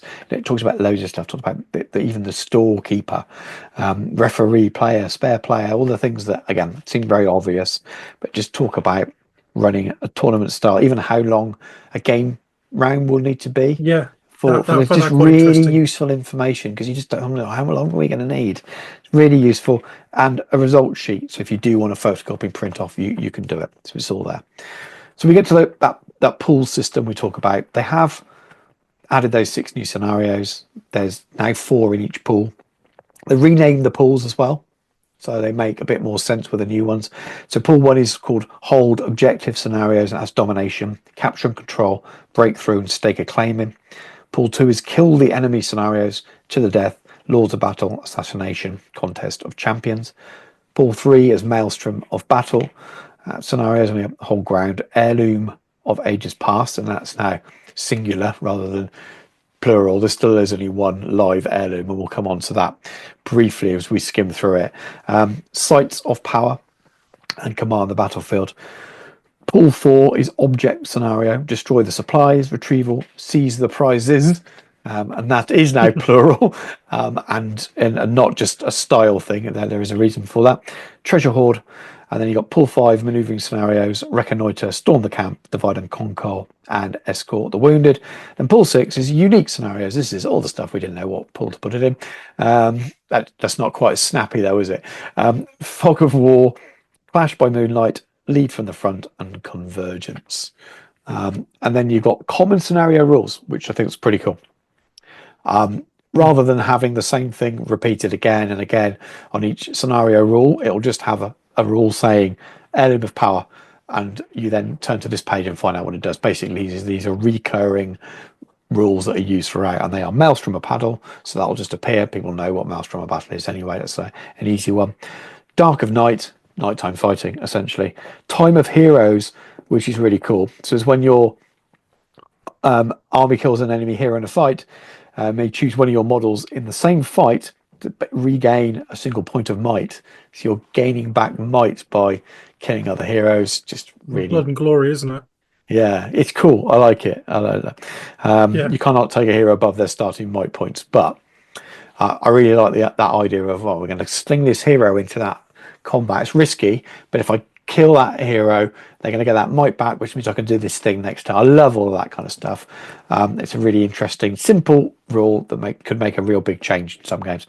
Heirloom of Power just tells you how the heirloom works, and then uncovering artifacts, again, how to uncover your artifacts, which comes up in quite a few.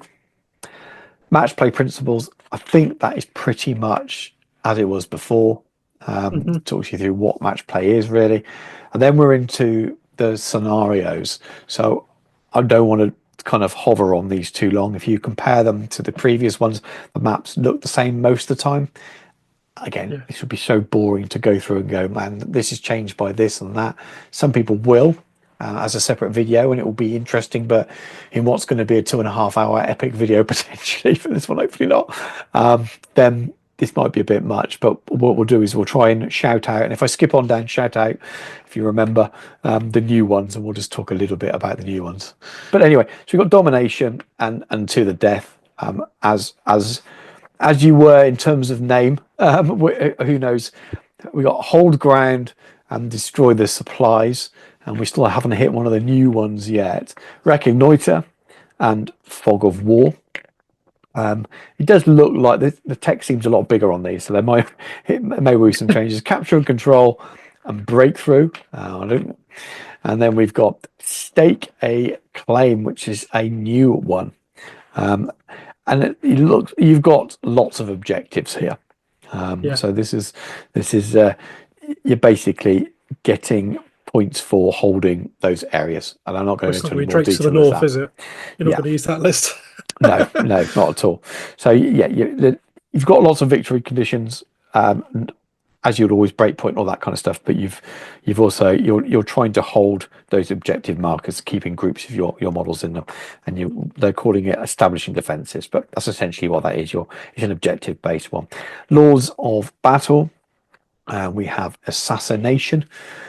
Contest of champions, which looks like it's similar to what it was before. Heirlooms of ages past. So I will make a quick note on that. They've moved the objectives much closer to the center of the board on this one. I mean, used to be off in corners sometimes, didn't they? And you would deploy your army and you just get lucky or unlucky, depending on which side of the table you're standing on. And they'll go, oh, I'm just going to flick this one. Oh, it's right by my unit that I've deployed there. Oh, and what have you got? And you've got dwarves or something, and you're really slow. He just kind of, well, you've won that then. And I'll run my Hobbit army, who shall I? These are all 12 inches apart in the center of the board, so you're still going to be swingy, but they've reduced that a little bit. But it's called heirloom because there's only one, but you still have 6 on the board, so you're still going to have that. Some of them are dummies, some of them aren't. Still works very much the way it used to. And then we have Sights of Power, which is another one of the new ones. Again, it's a Maelstrom of Battle, this one, and it's dark of night. So at night time, turning up all over the place. But you've got objective markers again, essentially. So you've got a real mix of different stuff going on there. But they are quite evenly spread, so you might not be too unlucky depending on where you turn up. Never a fan of Maelstroms, if I'm honest with you. No, I don't like anything that makes me have to run around the tables, to be honest with you. That's why I don't like the double scenario, especially in Warhammer World when you're in the middle and you've got to run all the way around. No, yeah. and the tables are too close together and you're rubbing butt on butt with people if you're lucky. Yes. It's Yeah, no. I know what you mean. I do know what you mean. So we got command on the battlefield, retrieval. I don't think we've come up with any of the new ones. Seize the prizes. There's 3 along the centre line now. So I think it was 1 before, wasn't it? Yeah, hashtag You Eagle just, Meta. you just seize the prize halfway. Oh, you've got. Oh, they fly. Oh, you've got that then. Yeah. Well, so these are 3 of them now, and the change good, because that might be one that I'm guessing that was one that was in some of the events you went to that was just removed because of that reason. Yeah, I've never played it. No, but I have at an event, and maybe someone with Fly won it. I've had to play a couple of times at events, and both times I've been running dwarves or something like that. And okay, but anyway, it's different. Treasure hoard. So this is another one of the new ones, and a lot of the new ones seem to have objectives. There are 6 along the centre. Your deployment zones are quite unique as well. You've got sort of 12-inch semi-circular bubbles for your deployment zone. You're uncovering artifacts for those objectives. So you're using one of those special rules there as well. So different, looks a little bit different. Doesn't look like you'd be too swingy based on the positioning of those artifacts. So again, you're still running around a little bit, but you're collecting treasure essentially. Storm the Camp is Storm the Camp. Looks the same. I've not gone into the details and compared with the old one, but it looks pretty much what it is. We have Divide and Conquer, and this is I don't know if that's one of the new ones or not. No, I don't think it is it? My brain is not working. So. No, so you got corner scenario. No. Escort the Wounded, and that is one of the new ones. Yeah. And this is why I thought the last one was partly to do with the sanctuaries. So this is weird. So you've got 6 objectives on your on the edge of your deployment zone, and then you've got they are basically wounded from your side, and then you've got semicircular in the corners of the table these sanctuaries, and you've got to grab your wounded and take it across the board to one of your 2 sanctuaries, which are basically adjoined to your opponents. So this is one of those running around ones you don't want to do. When I first read it, I thought, well, your objectives are right on your deployment line. Sure, you just walk backwards. That's just going to be boring. And then I realised you obviously got to get across the table to your own, which are in your deployment zone. So different. It's going to be fun. It's going to be if you play this for fun and it doesn't matter. It's not part of an event. I'm going to be a minute really good. If you've got some janky fly or some other way of carrying a dead model or a wounded model, it might make you a bit slow. Crash by Moonlight is what that is. Lead from the front. That's another one of the new ones. 3 objectives down the centre, and it's Time of Heroes is the special rule on that one. So that's you bringing everyone into the centre there, and if you kill a hero, you get your might back. That might be quite good because I like objectives, but when they're fairly simple and fairly central, it almost makes you feel like a battle when you're not going off on crazy angles. So that will be good if you're playing army against army. Mighty Heroes in that will be brutal. Exactly. So I like that. Simple. Master of Battle as well, being able to pull it back. I mean, Azog in there would be nasty. It would be nasty. Because when you start tapping your own might reserves, if you kill something, which he's reasonably liable to, you get it back. Yeah. Well, this is all about. It's got breakpoint, but this is all about getting close to those objectives and within 3 inches. And the more models, more chances of scoring different levels of victory points depending on how many are there versus blah blah blah. I'm not going to read the whole thing to you. Go home, Ray, and read these yourselves, as you probably will do. But I like that one. It seems straightforward enough. And then Convergence, which is the last one and the last of the new 6. It uses the heirlooms of power. And again, you've got corner deployments, and you've got objectives, one in your deployment zone and one on each flank, so to speak. Got breakpoint on there as well, but again, you're scoring victory points for holding the heirlooms essentially. So again, not too bad.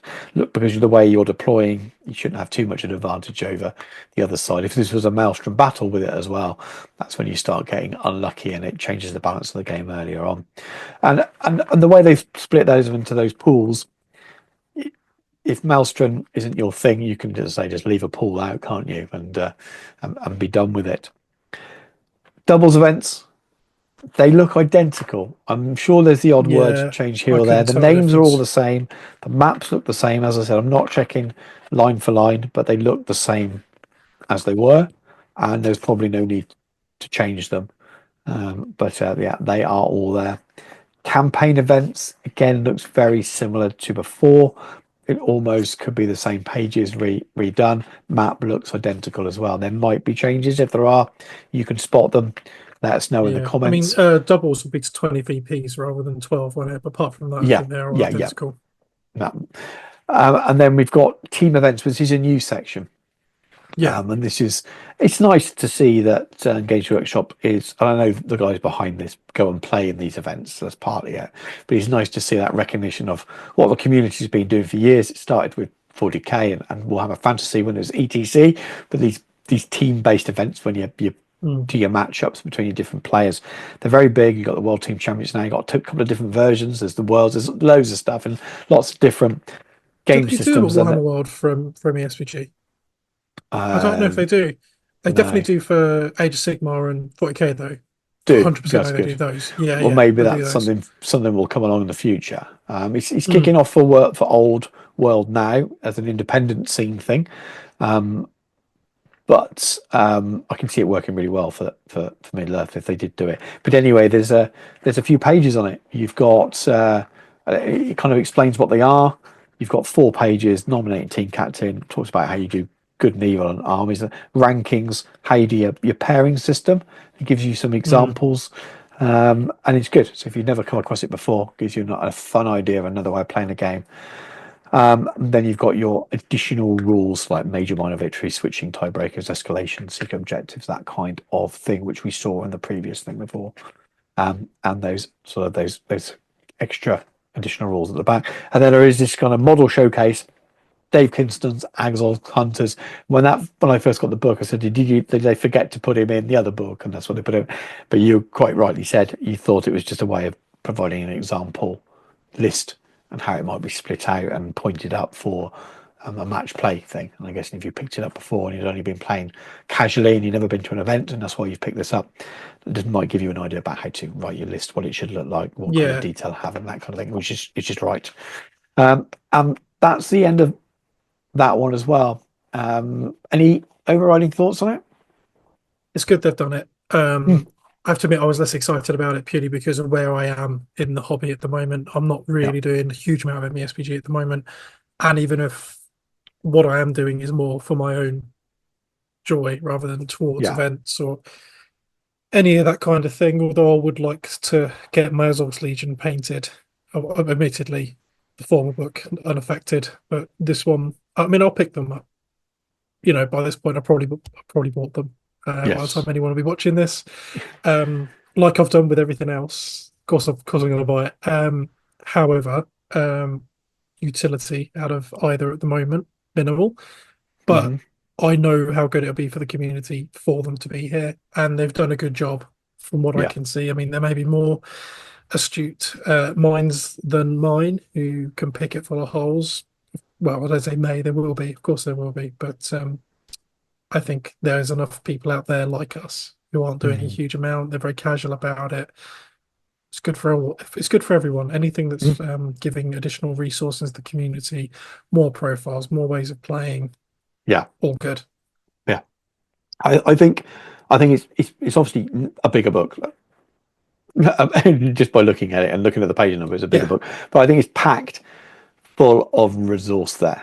And even if you never go to an event, and I don't know if the 3 ways to play has gone away. I'm not sure if it's still a thing, But They don't match make a big play, thing of it anymore, do they? no, but match play and narrative play is used, and in many ways that makes more sense to Yeah. me. But for me, also, matched play doesn't mean going to a tournament, and that was probably the only thing that I kind of picked up on in that code of conduct. I haven't checked the lines the same in here, but it was in the main rule book. There was a bit about match play in there that, it was just that kind of, you play match play in a casual setting, and I've already talked about this in this very podcast. And it's the same for all of the games I play. I'm quite open to and quite enjoy playing a defined set of rules to make sure that the points are the same, and that the game is designed for people to have an even matchup, because it's fun to try and see who wins, but I also don't really care that much who wins, as long as it's a fun game and both people are relaxed.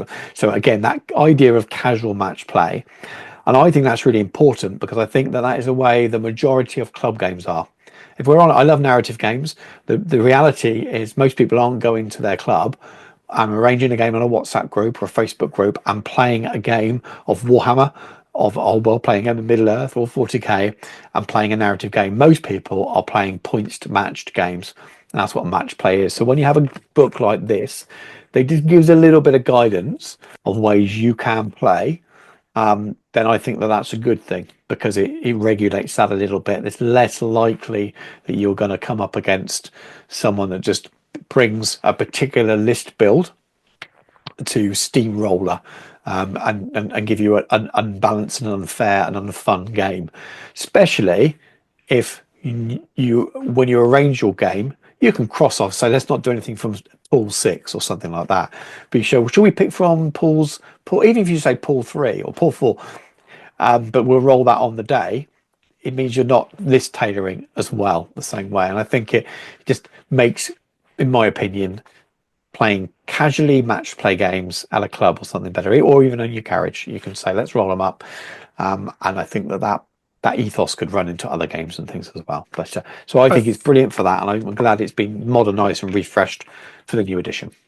I think, as you touched on as well, as a resource for TOs and stuff, I also think that has utility for home gaming groups and stuff like that. For instance, teams, you know, if you've got like a larger sort of your local community, you can use it to arrange, much like you would a Necromunda campaign, where you arrange for two people to meet during a fixed period and they play their game and it contributes to the overall scores. You can do that kind of thing. Yeah. I think there's utility to it in that regard, and I think it's anything that allows people to do more, particularly that's steered by the people who've written it, because there's an awful lot of resource out there that people have provided. I mean, it's a good thing for other TOs. A lot of TOs will be very happy to give you the benefit of their wisdom and experience if you were to ask them. Like, I can wholly imagine, you know, a lot of the guys like you know, Damien and Tom from Seven Stones, or Chris Murphy, etc., from Scouring Sterling Show. If you message them nicely, obviously, they may not thank me for this, and ask for a couple of, I'd imagine they would furnish you with it. They are very generous people who would only want to see more in the community, but also this kind of thing's really good too, especially it's official. Yeah, I agree. Final point on it then, for if any of the people who watch this channel, who watch my Old World stuff and are watching us rabbit along, this kind of thing's been rumored for Old World. We don't know if it's coming along. Obviously, the same side of the business, same product manager, so it's not impossible that those rumors. Again, genuinely no insight. I hope that there is something like this on the way. For some of the reasons I've mentioned here, is that it will help the game a little bit. Don't get me wrong. I think that game should be a lot more battle line kill points-ish. I do like objective scenarios. So I'm not calling for, before anyone gets angry, calling for objectives all over and collecting treasure and dragging wounded off the board. I love that for narrative stuff. I'm not calling for that for Old World, but there's a lot of what's in this book that could be a really nice starting point for the community for playing match play games of others. And you could take this and copy it anyway. 40k for Age of Sigmar. There's stuff in here that would help TOs regardless of the game system you're playing. It would shake up army list writing, though. What I'm going to say is, if one game from a 5-game weekend event was objective based and only infantry could take objectives, Yeah. for Old World. Oh yes. And whether it affects the top 3, that I would may have done a couple of would videos cascade all the way down. that I bang on about this quite a lot. One when I talk about the 500 point games, but yeah, I can love to see a version of this that had 12 scenarios, not just the 6 are in the book. So the 6 are in the book, and 6 more, some with objective scenarios. Maybe some doubles ones in there because you've got to fill out the book. Maybe a rules section for playing 500 point games and the extra scenario, like they put in that one scenario that they've already published. Ooh, that would be good. I wouldn't go there though. I'd stay away from that for this publication. But I would put in a 500 point format that people are already making a lot of. I know I made a video about it, and someone else might be at the moment. And again, some of the other stuff about how you run a tournament and things would make a very nice publication. And the people that moan about it would moan about it. Anyway, but that's getting away from this a little bit too much. Right, very short break, and we'll come back and we'll look at the miniatures. And Dan's been painting as well, so get excited.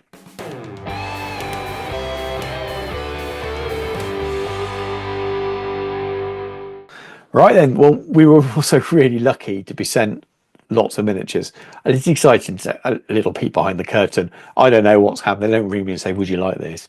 I get an email that says, you're getting this. This is the embargo date. So when the NDA drops, and you can show stuff off, which is essentially the pre-order day, and this is their order date when they go live on the street. And so it's that email that I'm like, wow, I've got this book, and all these miniatures. You obviously see on the screen now a little bit of what we've got, and the bulk box went straight off to Dan, and now bring it, and there it is there. Amazing. So, and Dan's been busy painting away. So there's going to be pictures on the screen of the sprue and things. And I had a quick look at this before I sent it on to Dan. And had a little look at the frame and things like that, but I haven't built this. Dan has built this himself, and he's painted it. So before we show off the final pictures of him all painted, Dan, how did you find him going together, etc.? What was that? He is a complicated model. Uh-huh. He is not a beginner friendly model, I'm going to say that. The engineering is amazing, and most of the mold lines and the joins are really well hidden. The warg, not so much. There was some fettling that needs to be done on that, because it goes together almost in, you glue the front to the back for the two sides, and you put the two sides together. Right. And it means it's got a seam around the middle. Oh, I see. So that took some filling. Unfortunately, not much, but a little sprue goo came to the rescue on that. But for the most part, it goes together really well once it's together.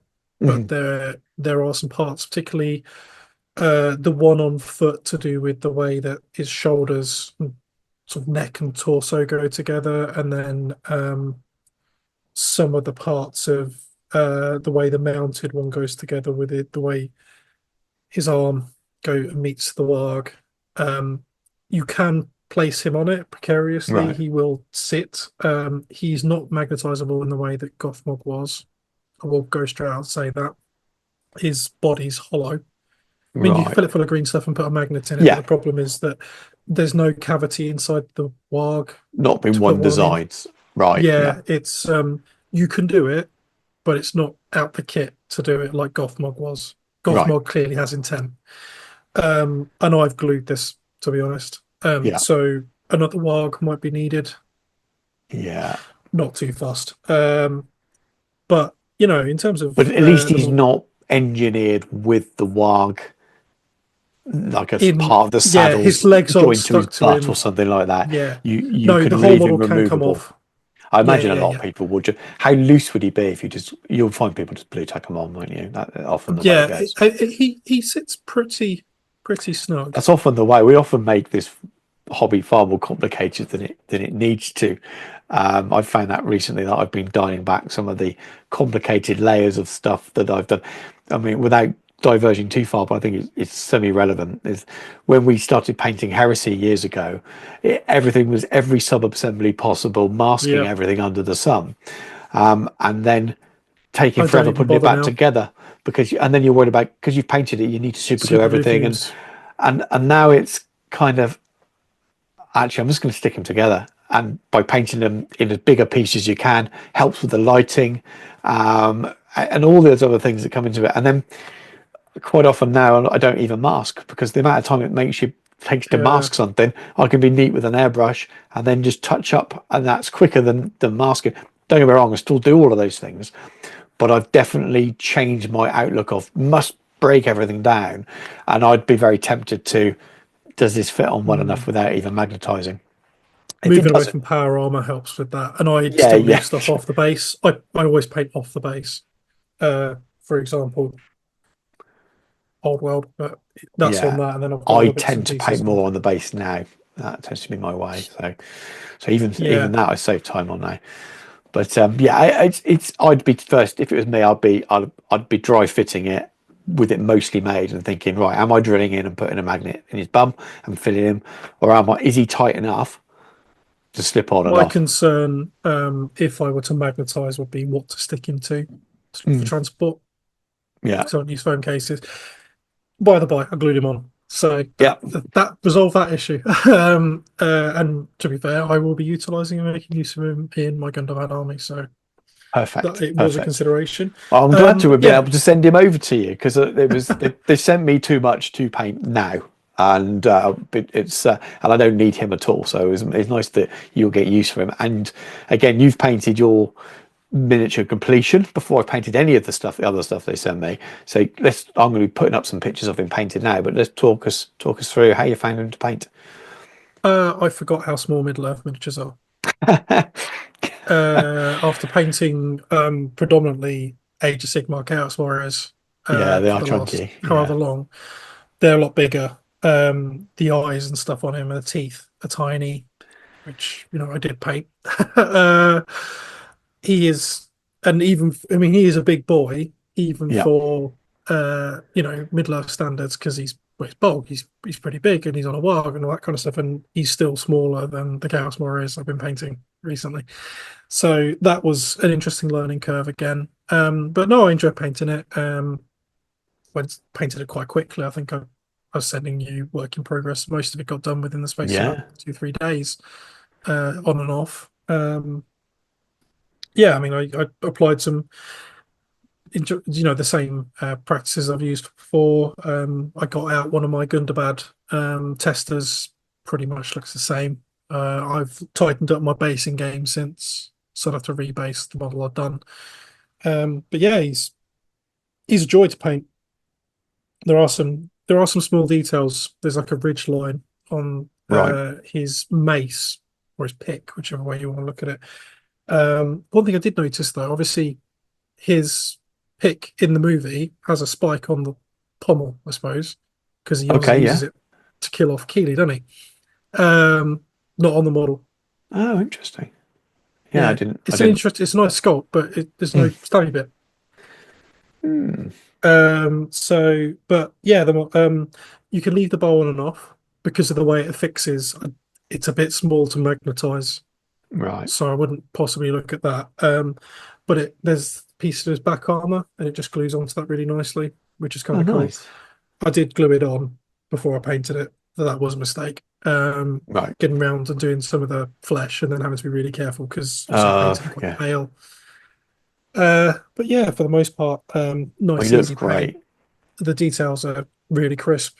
Got no complaints whatsoever on it. Yeah, the wild painted up really nicely. I think the way GW sculpts animals these days has massively improved in terms of the definition and the way that the muscle groups are sculpted and stuff. It's a lot easier to add definition stuff. Not quite Andy Warhol good adding individual hairs on it, but it's adding a bit of texture to it and highlighting areas and stuff.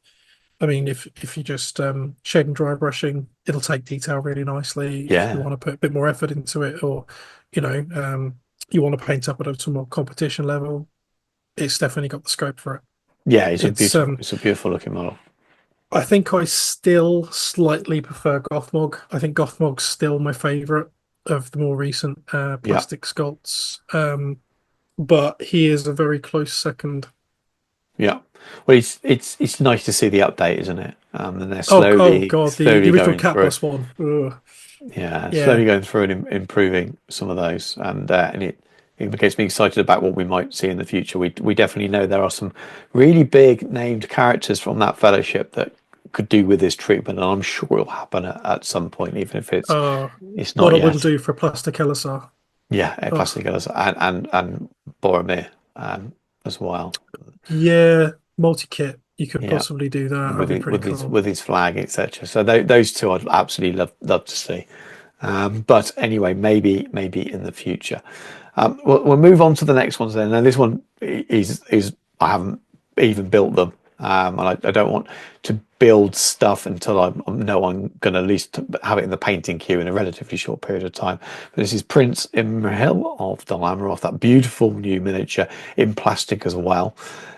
Really cool. So I can't tell you how well it went together, but it looks stunning on the frame, and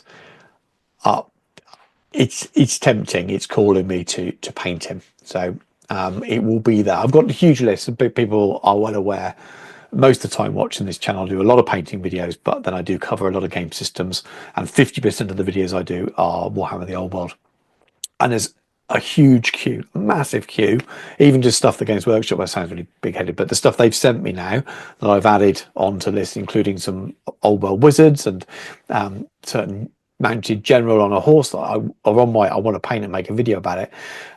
So it's waiting for a window, and that might well happen. Old World I can imagine Old World might well quieten down after the release is coming out now. So you can see a world where it slows down a little bit, and then I might be able to kind of delve into a bit more of a revolving door of different miniatures that I've been sent and things. And this is one that will definitely be on there as an interest point because it's stunning and I want to paint it. So it's very cool. I'm sure it'll be popular. I'm sure a lot of people will rush out and buy this one. So very nice. And then the next one after that is, I absolutely love this, and in terms of me wanting to paint something, this might jump the queue ahead of that.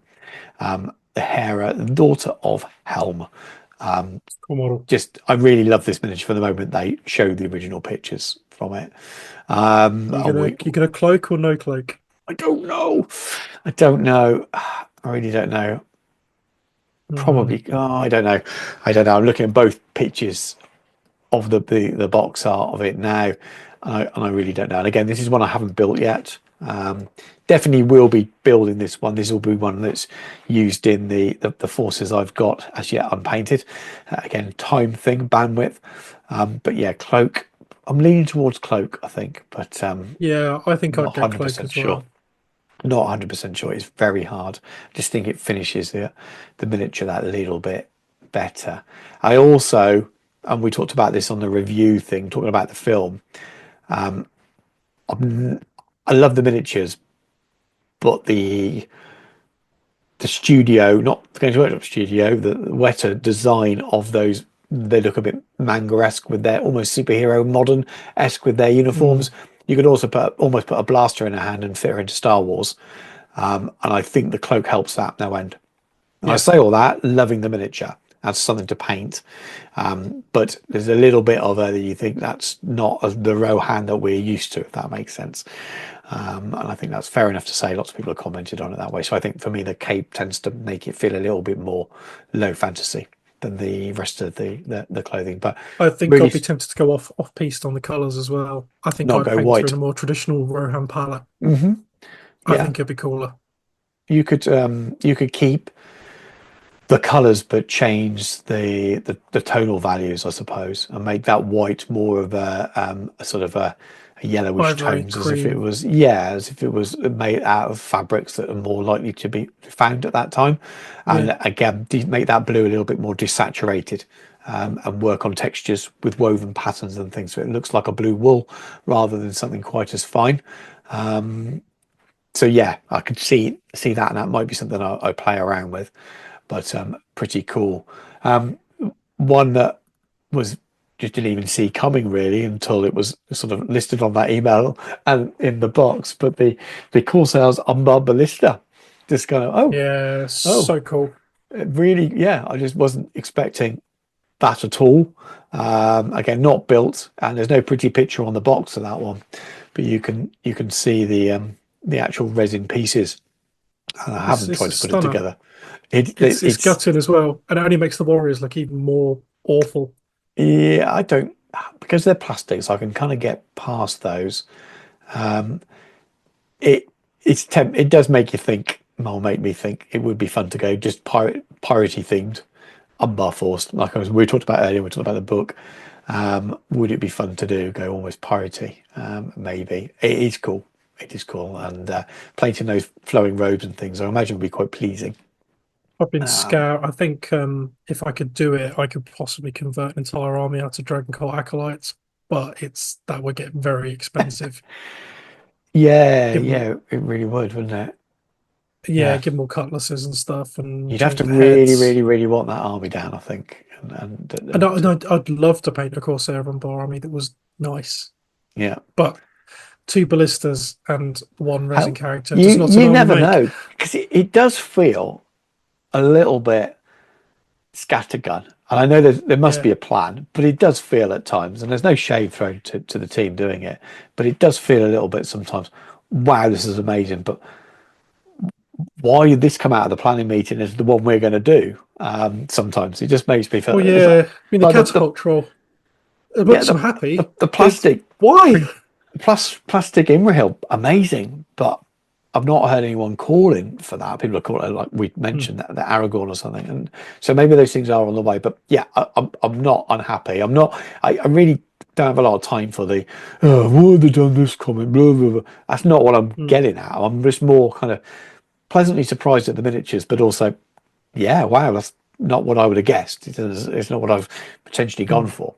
But it's cool. It is cool. And again, hopefully I find some time to paint that. There's less chance in the short term of that one. The heroes, definitely. But very cool. And then on to the final one, which is what I'm painting. For a video. It's going to be a proper full-on painting video, which will be out a few days. If everything goes to plan, be out a couple of days after this. I'm not sure whether something else, which I won't mention now, just in case there's any other changes, comes before it, or this comes directly after this video, like 2 days afterwards. But it's Beachbone, the Ent. I've got him here, all built and zenithal. There's a good chance by the time this video goes out, I would have finished him. That's the plan. And if you never know, I might be putting a picture up now of the painted miniature, but probably not, even if he's ready, because I'm going to get this video edited because I've got lots to do and I just need to get it finished and uploaded with a scheduled date on it and be done and move on to the next scheduled video, because I've got quite a few plates spinning in terms of getting some videos out at the moment. So chances are he's ready. He may be on the thumbnail. You never know, but not shown painted in here. But he's really cool. Really, really impressed. He went together really easily, actually, apart from one little bit on the head. It's one of those, I can see the picture, but the angle it showed me with those dotted lines, I can't quite just work out. It took me a few moments. Because you're using super glue on resin, you haven't got that play with it time. And there were a couple of moments that were a little bit tricky. So do you dry fitting? Do you dry fit in again? And do you dry fit it again? And I got there and it was fine. But there was one little bit on the head. 1A. That is not the best picture in the entire world, obviously. But the easiest thing to do is to line up the bear claws and his back. It will line up, and then the chest makes sense. Yeah, you just have to be then quite quick with the other bits to go on to make sure it all lines up before it sets. I'm with you. I would suggest to anyone who's buying Bolg, get and clean up all parts of 1A and 1B. Do 1A and then start on 1B as soon as possible. Right. Yeah, it was right at the start of Beachbone as well. So I think it's part 8 is the main part of the head, and 9's easy, and then you've got 2, 6, and 4, which are the branches that come off his head, and getting them to sit, because there's no plug, there's no male female parts now. It's kind of sit at the right angle within some really subtle indentation, and that was a little bit tricky. And I've made my camera go out of focus, but that was a little bit tricky. But other than that, the rest of it was really smooth and plain sailing. Obviously, he's resin. You got a lot of little leaves on there. It's more flexible than it used to be. but you don't want to be dropping him. That's all. No. All I'll say. I don't. Well, we don't know at the point of recording this. We have no idea the prices of any of this because this is before we're recording this before the pre-order announcement, let alone them going up for pre-order and actually seeing the prices. So I can't really give you even any kind of comments on, well, that's great value for the price. So if anyone is wondering like why we're talking about things in this way and you go, well, why are you being so positive? That's a rip-off or something. We genuinely can't make any comment on price, not because Games Workshop told us not to. They don't. We don't know. We can say anything we want in these reviews. The only guidance is if you're going to criticize something, just be fair and balanced about it. We're allowed to criticize. I know people get a bit shills, blah blah blah, but genuinely we are allowed to criticize things if we don't like something. You just ask. The only guidance is to be fair and balanced. But I have no idea how much any of this costs. We could probably guess the books by looking up previous ones. And maybe the miniatures by looking at previous boxes, so we could probably get fairly close to it. But everything I've said about these, I'm just talking about the miniatures. I genuinely haven't even considered price because I don't know them. And you guys watching this will know. Gothmog, won't he? I think so. Yeah. I mean, as I said, you could probably work it out, but because I haven't even gone and checked the prices of those to compare it, and maybe that's a folly, maybe that's bad reviewing, maybe I should be looking at that, but I just don't know. So it hasn't entered my thoughts while talking about these miniatures how much they are. Not really about value, it's about whether the miniatures are cool, and these are all nice. There's nothing in this selection of miniatures that they've sent that I think I don't really like that one. That they are all really cool, and I'm all really appreciative of Games Workshop for sending so many, and I will definitely get Beachbone done, and hopefully relatively soon we'll do one of those heroes, and it'll probably be Hera if I'm honest with you, because she is just cool. But I do like painted armor. Torn between those two. Let me know in the comments. Shall I paint Hera or Prince Imrahil? And then I'll ignore that and just paint the one I want. I think we're kind of at the end of all the things we want to review, and it's sort of been long enough as it is. But Dan, overall thoughts on what is a really big release for Middle-earth? In one go, and I hope they've not changed any dates and split these off because this video just won't work. We'll have to do all at the end. Well, it's it is a good time to be in the hobby. Possibly it's a little overwhelming. I think that's the one thing I will say I've found out about how I feel about the hobby, particularly in the last year or so. Unless you really narrow your interests, it can become very overwhelming very quickly trying to keep up.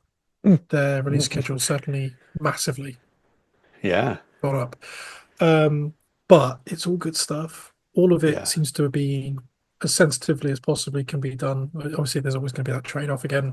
Accuse me shills if you want to, but I have a certain understanding of how this business is supposed to run. They are a business, and I think they're doing as much as they can as sensitively as possible because there's an awful lot of very passionate people who understand the community as much as people possibly might want to feel or misunderstood. And I think this release, perhaps a little later than maybe anyone intended, is very well thought out and does add a lot to the game. Yes. Yeah, I agree. It's a lot. I think ideal world, if other game systems didn't exist, the Armies of Middle-earth book would have been out in January, and all at the same time, even out in January. And then the match play guide, that's fine now. I think you didn't need one before then. That makes sense. This moving on, and maybe these models would have been a little bit spaced out. And who knows? We just genuinely don't know what goes on behind the scenes. We do know things change and plans change. Games Workshop aren't a small company. That even the biggest companies behind Games Workshop might only have 100 or so employees. In other words, a Warlord Games, in terms of plastic production and things, I think they've still got less than 150 employees. Yep, it's tiny compared to Games Workshop. So they're never going to come out and say, oh, by the way, in a nice Facebook post by the CEO, because the company's that small, oh, by the way, we were going to bring this model out 6 months ago. Sorry, we're going to have to put it on hold. You're never going to hear that unless you kind of hear it for the grapevine. So I'm surprised now. You felt like that should have been a couple of months back. You know what? Maybe that was the plan. I genuinely don't know. Maybe it was the plan, but we've got this huge... that's going on in the world. There is, well. And there's a huge drop of these now. So and they feel disparate enough that maybe the people buying this and this aren't the same gamer, so it won't matter too much. Unless you're the kind of person that just buys every release, then you ask. Just suppose. But I think with a lot of these, people would be buying different elements and different things. GW.com or Warhammer.com, whatever it is nowadays, might be a little bit sluggish that morning. Yeah, especially with other things in mind as well. Who knows? Again, they guarantee they'll drop the next Heresy Special Edition on the same weekend just to make everyone really, really happy at the same time. Or there'll be another leak of another box picture or something. Who knows? Because let's leave that alone. The distance out we're recording this is long enough for quite a lot to happen in the meantime. So they could have. Well, at least they've already shown all the models. These could have been leaked. We haven't mentioned that they could have been leaked. I think there were some pages leaked last time. Some people were working on a couple of photocopies, and they definitely have been for all of the old world stuff. Every release has leaked a few days beforehand, so we could be talking about stuff that you've already heard. But right now, not a peep of it. No one knows. And you're still seeing those posts of the GBHL meme posts of "Come on, you cowards, when are you going to drop the book?" and all of that kind of stuff. And I'm thinking, don't just hold fire. It's coming soon. Relax, people. But anyway, I think it's great. Lovely to see the game. I think can now move on. Not everyone will be happy. There will be some things missing, but I think it enters a new phase now where the rules are complete for all of the game, all the miniatures and the profiles and the army list that's supposed to be in the competitive scene, and the game then will settle and move on. Let's do something now. Let's put a. Do you reckon they're going to release the legacy PDFs at the same time? Oh, that's a good point. I'm going to say yes. I think they're going to do it. I think they will. Will they even do it the week beforehand?